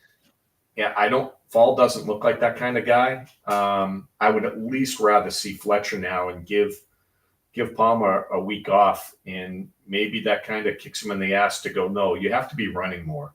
Like, yes, you impressed us to keep your starting spot in the first few games, but you disappeared again. Like, you gotta get that engine going, and I think that would help the offense. Obviously, I still think right now Marriott is in better shape and appears to be more effective at the moment. Mm-hmm. So I would rather he be getting more time. Any one sub, I don't know. I'd leave most of the rest of the guys. I haven't been impressed yet with Rathbone. I certainly wouldn't have him in front of any of the Lee Ken and Dobson. I could see you wanting Evans in there in away games against better teams, potentially. Yeah. Very active, fast attacking teams, and put him in. But no, I mean, I'm pretty happy with the lineup the way it is. Other than I think Revan needs to be out there, and you got to find a way to get him more time. And he can't be taking Barney's time. Like, that's a non-negotiable for me. Barney's just way too good over there. He makes too much happen. So, and he was really good defensively again today. So, I think you've got to find a way where if you feel like you need McLean out there a long time, and I think this was good today because to get McLean more rest. But if you feel like you can't take McLean off, you don't want him off, then you got to move him to the midfield and switch somebody else out or move him to another position. Have him go and take Palmer out early and then move Revan in on the wing. Like whatever it is, just get Revan in the game. I love that McLean's out there, but Revan's got to get in. Yeah, I know, and that's the challenge with the lineup is exactly how that's going to potentially end up being and looking like. I don't necessarily have any issues with it, but I can see over the next 3 games sort of giving everybody or a number of players sort of a refresh. And if that was Marriott today, fine. I'd like to see Marriott start the next one. If that's Mo Fall going in for Palmer for one, then fill it Fletcher going in, then fill it. If it's Scar spelling EOC, to me, I think you take the opportunity while you're doing all right, subject to any knocks too, right? If there's anybody who's got an extra bump, that maybe becomes a priority as well. But fortunately, knock on all the wood that's around you. I've got just 1 second. Yeah. Well, this is my ignorance to football. If you bring on a sub, can you sub that sub? Meaning, could you do Palmer for the first 20 something minutes, then Fletcher to the half? Fletcher starts the second half, goes 10 minutes, and then you finish with Fall or McLean moves into that spot, whatever it is, right? Like you can do that, right? Like the guy that comes in isn't stuck for the end of the game. So unfortunately, between the two of them, I don't know that you can get more than 15 to 20 minutes of really good productivity out of the two of them, 15 to 20 minutes each. So yeah, I'd go, if those are the guys you're going to be running out there because you don't think Fall's ready, which there wasn't any indication of that in the small amount of time. I'm trying to be gracious to him. Like, he probably can get there, like I'm not saying he's a bad player. I think we got dinged by like every other, content creator out there saying, I can't believe people are going after him and blah, blah, blah. And, I'll put my hand up. He didn't show me anything. Like you could show me, if you can't show me quality, show me effort. And I didn't see it. I didn't see effort, attitude, heart. There was no indicator at all that made me go, there's something like I want to like him. I want to find something. I didn't see anything, but it's one game, right? So fine. Like I can let it go. I got to call it the way I saw it, right? I saw nothing. So next time, give me anything and I'll point it out. I get it. I think the same thing. I mean, we had 17 games with Marriott with 1 goal, and there were people screaming from the heavens that what did we do? I still really like Bolton, and he's not going to get anywhere near the starting 11. I don't know. You can see Deandra potentially on Video Ninja. If you wanted to pull that link and draw it in somewhere, we might be able to test whether she's there and the audio works. And we'll give her fair warning before you pull her in so that she can say hi. The reason why we're going to be pulling Deandra in is tomorrow. The Wrexham women, to shift gears a little bit, have their match against Britain Ferry. That one's going to be fascinating to me. I've mentioned it before during the start of the game, and also during the Lincoln City versus Wigan Athletic match. That if you'll remember correctly, last year Britain Ferry earned promotion. 2 years ago, it was Wrexham who beat Britain Ferry, thanks largely to the performance of Del Morgan. And so now that we've gone semi-pro, we finished 3rd. Arguably, we shouldn't have got promotion had it not been for Del Morgan's performance. We've got a heck of a game on our hands and away from home, and an interesting one there. So I'm interested. Ready or not, Deandra. Oh, and you're muted, Deandra, I think, as well. There you are. Bump that one off. And how are you, by the way? Happy we won. Happy to see what happens tomorrow. I think both of you watched the game. I couldn't because I was too busy trying to struggle my way around with Jason Smith around Stanley Park and not stop. And credit to Jason on that whole thing. We got to about, I'd say, 500, 750 meters away. Like we knew we were coming around sort of the corner to get to the end. And I said to him, I'd say everything I can give not to stop here. But I've gone this far. I can't stop now. And I think I was slowing down. I was running out of gas, but Jason still had something in him. So Deandra and Brendan, why don't you guys tell us what you guys saw in the Cardiff City match? It sounds like Dell didn't start, and maybe the new keeper didn't do as well. And what you guys are looking for the next one based on the history. If you have any insight from the last one, and for everybody that's here, come and support the women and watch that one tomorrow. We'll be on there. Myself, Deandra, Brendan will be around to add 2 cents as he always does. A wise 2 cents. So Deandra, go ahead.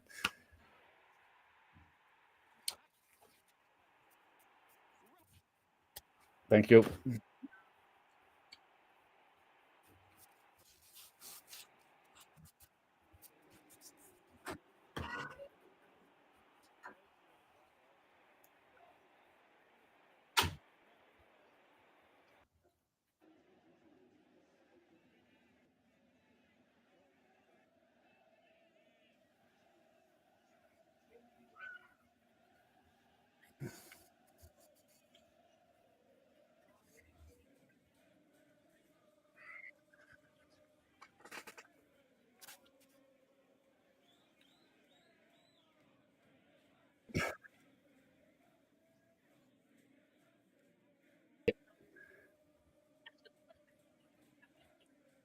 Did they stir the drink up front? I mean, Cara, I was looking for her to potentially end up stepping into a bigger role given her season last year. I know that she didn't win the young player of the year for the club, but I thought that she maybe deserved it over Lily. So I was curious how she performed. Were there any standouts in the forward position, or was it just Kehoe basically running rampant over top of us the whole game? Mm.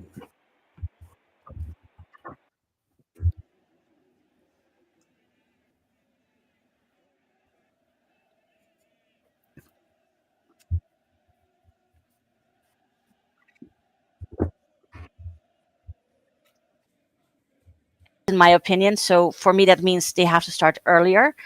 Um, yeah, and the defense, it didn't connect with the midfield. We tried to play the ball through the middle, and it was literally every single time. Okay, not literally, but figuratively, almost every single time we could not make a connection, and so we would turn over the ball, get it back, turn over the ball, get it back. So we couldn't build on a play, in my opinion.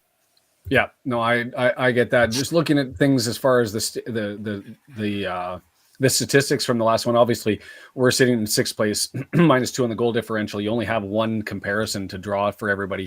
The new Saints beat up on Barrytown, who I sort of had pegged to be the team that was probably looking towards relegation this year. I was expecting more from Cardiff Met this year. Cardiff Met, 6-time champion. But as far as Burton Ferry setting things up, 4 goals against Aberystwyth. Yeah. That to me, that's an announcement that they've got a club, and so that's why I'm really excited to see what we have tomorrow. Tomorrow should be a game we need to be more competitive in, if not outright win, than Cardiff. So if we don't win that game really poorly, I think that's really, a sign that we need to step it up. Is she garbled a little bit to you? I'm just testing her if that's me, Brendan. My apologies. No, I'm not. You don't have to apologize. It's not your pronunciation. It's just bitty, or it could be me. Okay. And so this is why we do it, so we can test everything out and give everybody we get, interestingly enough, our neutral watch parties for the men's and the women's Wrexham games get about the same number of people. I'd like to get more in for the Wrexham women if we can. And I know I couldn't get every game last year. I'm not going to be able to get every game this year, just because I promised that we'd do stuff with the family, and I've got to have at least one day of the weekend that I'm doing something, preparing for the move. So we might pull Deandra in for a couple. Brennan might do a couple. I might do a couple, but we're going to try and cover as many as we can. So we'd love for everybody to come and join us. Any other final parting thoughts on the women, though? I do have to do one more promo before we wrap up. So let me just do that. And I mean this, while everybody's sitting here, you can bring it up on your browsers. We're just sitting and chatting. Go and check out ultipromo.com, ultimatepromotions.biz. If you're looking for pins, if you're looking for medals, if you're looking for badges, they will do custom stuff. They 48 years of experience. They've got some large corporate entities that continue to order medals from them. They do excellent work. Yes, it is my sister's company and I'm biased, but they do. That's their thing. And so if you're looking sport pin trading, if you're looking for employee recognition, if you're looking for medals for competitions, go and check them out. Hard, soft, enamel, pressed pins. They'll do it all up for you, and they'll figure out the shipping and the free artwork and get that out to you. And so some good stuff with that. We don't have a goal scorer that's opened up the season yet because it was a 2-0 loss, correct? And so we're waiting on the first goal to end up going in. Are we just saying Rosie, or do we think somebody else? I'll say Cara. I'll go with Cara. I think Cara would have just as much of a chance as Rosie to score the first goal if she starts, which I hope she does.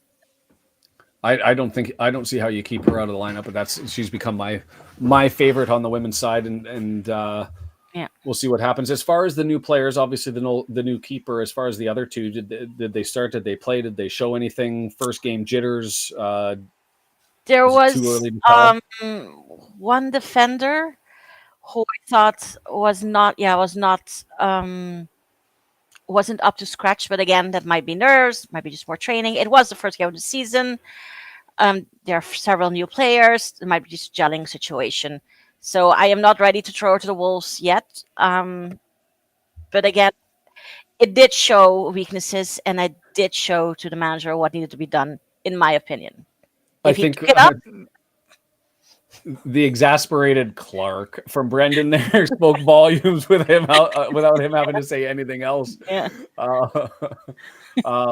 So we'll see. It'll be fascinating because you guys obviously have the insight. I'll get my first look at the squad, so we'll be able to see what it is. Britton Ferry obviously anticipated to be a top of the team. I think there's legitimately 6 teams this year that are going to be pushing for the top 4. Cardiff City and Swansea. I don't even know if Swansea is going to be as solid as they were last year. I think Cardiff might be top of the table, but when you look at it, you've got Swansea, you've got Cardiff Met, who I think is going to improve. You've got Britton Ferry, who's certainly in the mix. You've got TNS, and then you've got us. Other than Aberystwyth and Barrytown, I think that there are 6 teams that are going to be fighting to get into those 4 spots, and it's probably going to be more competitive this year than it was last. I think it will be too. So yeah, maybe Bearless Sean will be the lucky charm that the team needs. Let's hope. Because then I can tell my wife.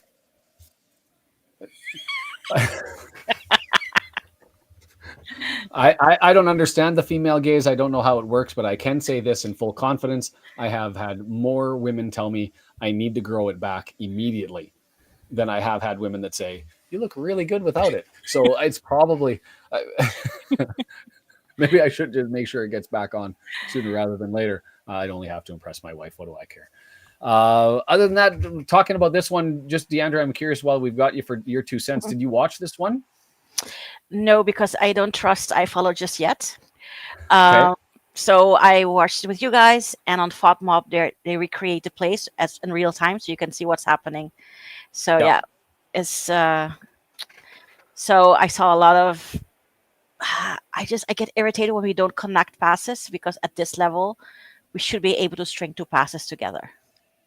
Yeah, there was the build-up still a little bit of a struggle this one, but it was. To me, a lot of it was bounce, in the sense that when they came at us, we'd get a tackle. Like there were probably about 2 or 3 tackles that Dobson made over the course of the game that happened to land onto a Crawley defender's feet. They had their opportunities, and we had a couple of miss-up slips, right? EOC got pushed, and Swan ended up coming at us early. Dobson ended up having that tackle that goes to him, and he blows a tire, and Swan's coming at us early. Fortunately for us, Swan is a synonym for Waters. And he wasn't able to find the back of the net. Waters got man of the match last week, so good for him. Good for him. Deandra's muted. And I wasn't watching the chat the whole time. Okay, good. Okay. I wasn't watching the chat. So did anyone ever spot where the captain's armband was, and did McLean forget to pass it on? I didn't see it. I gave up looking. It was the Where's Waldo game, and both Brendan and I, because I could hear Brendan in my ear going through it, trying to find out where the armband ended up going. It wasn't on Fletcher. It wasn't on EOC. It wasn't on Dobson. Unless they gave it to the only player I didn't really look for was O'Connor to have it, and it's possible that it didn't get, but I didn't see it unless it went all full camouflage mode and under somebody's arm. So, in any event, we have that. We're moving forward. We're top of the table for the men. We've got a week off before we end up taking on, and I forget who it even is now. Who do we have next week? Leyton Orient, that's right. One that you'd like to think that we should be able to take, but if I have it correctly, Stockport probably saw that, and then they didn't. So, well, and Leyton Orient now two wins in a row, right? They thumped Stockport in Stockport, and they beat Reading away to Reading, which is actually tougher. Reading at home is a different beast than Reading on the road, and so that's two decent performances. But I mean, it's tough to know what you're getting. They got pumped by Shrewsbury, and then they lost to Birmingham and Leyton Orient. So by Birmingham and Charlton.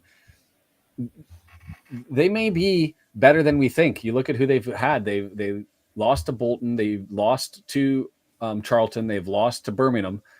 They lost to to Shrewsbury, and then they've pulled out matches against Reading and Stockport. They may be better than we thought. I guess we'll be able to find out Tuesday. I'm not going to be able to do that one because of work commitments, but if somebody wanted to pick it up, I'd hand over the keys. But we'll see. Leyton Orient and Peterborough this Tuesday at 11:45. I won't be able to neutral watch party that, but it's and no pressure, by the way. I'm just saying it's available if desired. Other than that, I've got to do Who Are Ya? I don't know what more to talk about. Do you guys have any parting final thoughts or anything from the crew?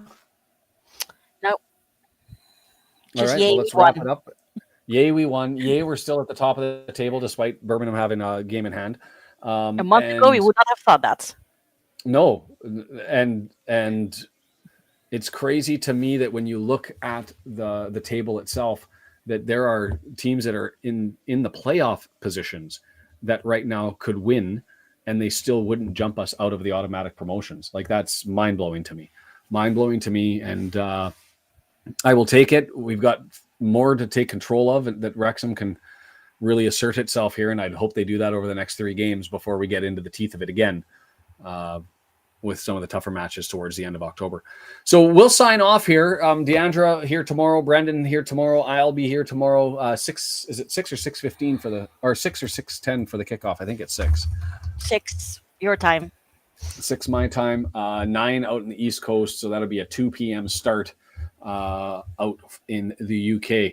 So come and join us for that one. Take in the women's match, and available to you on iFollow as well. That's it. That's all for me. Have a good one, guys. Take care. See you tomorrow.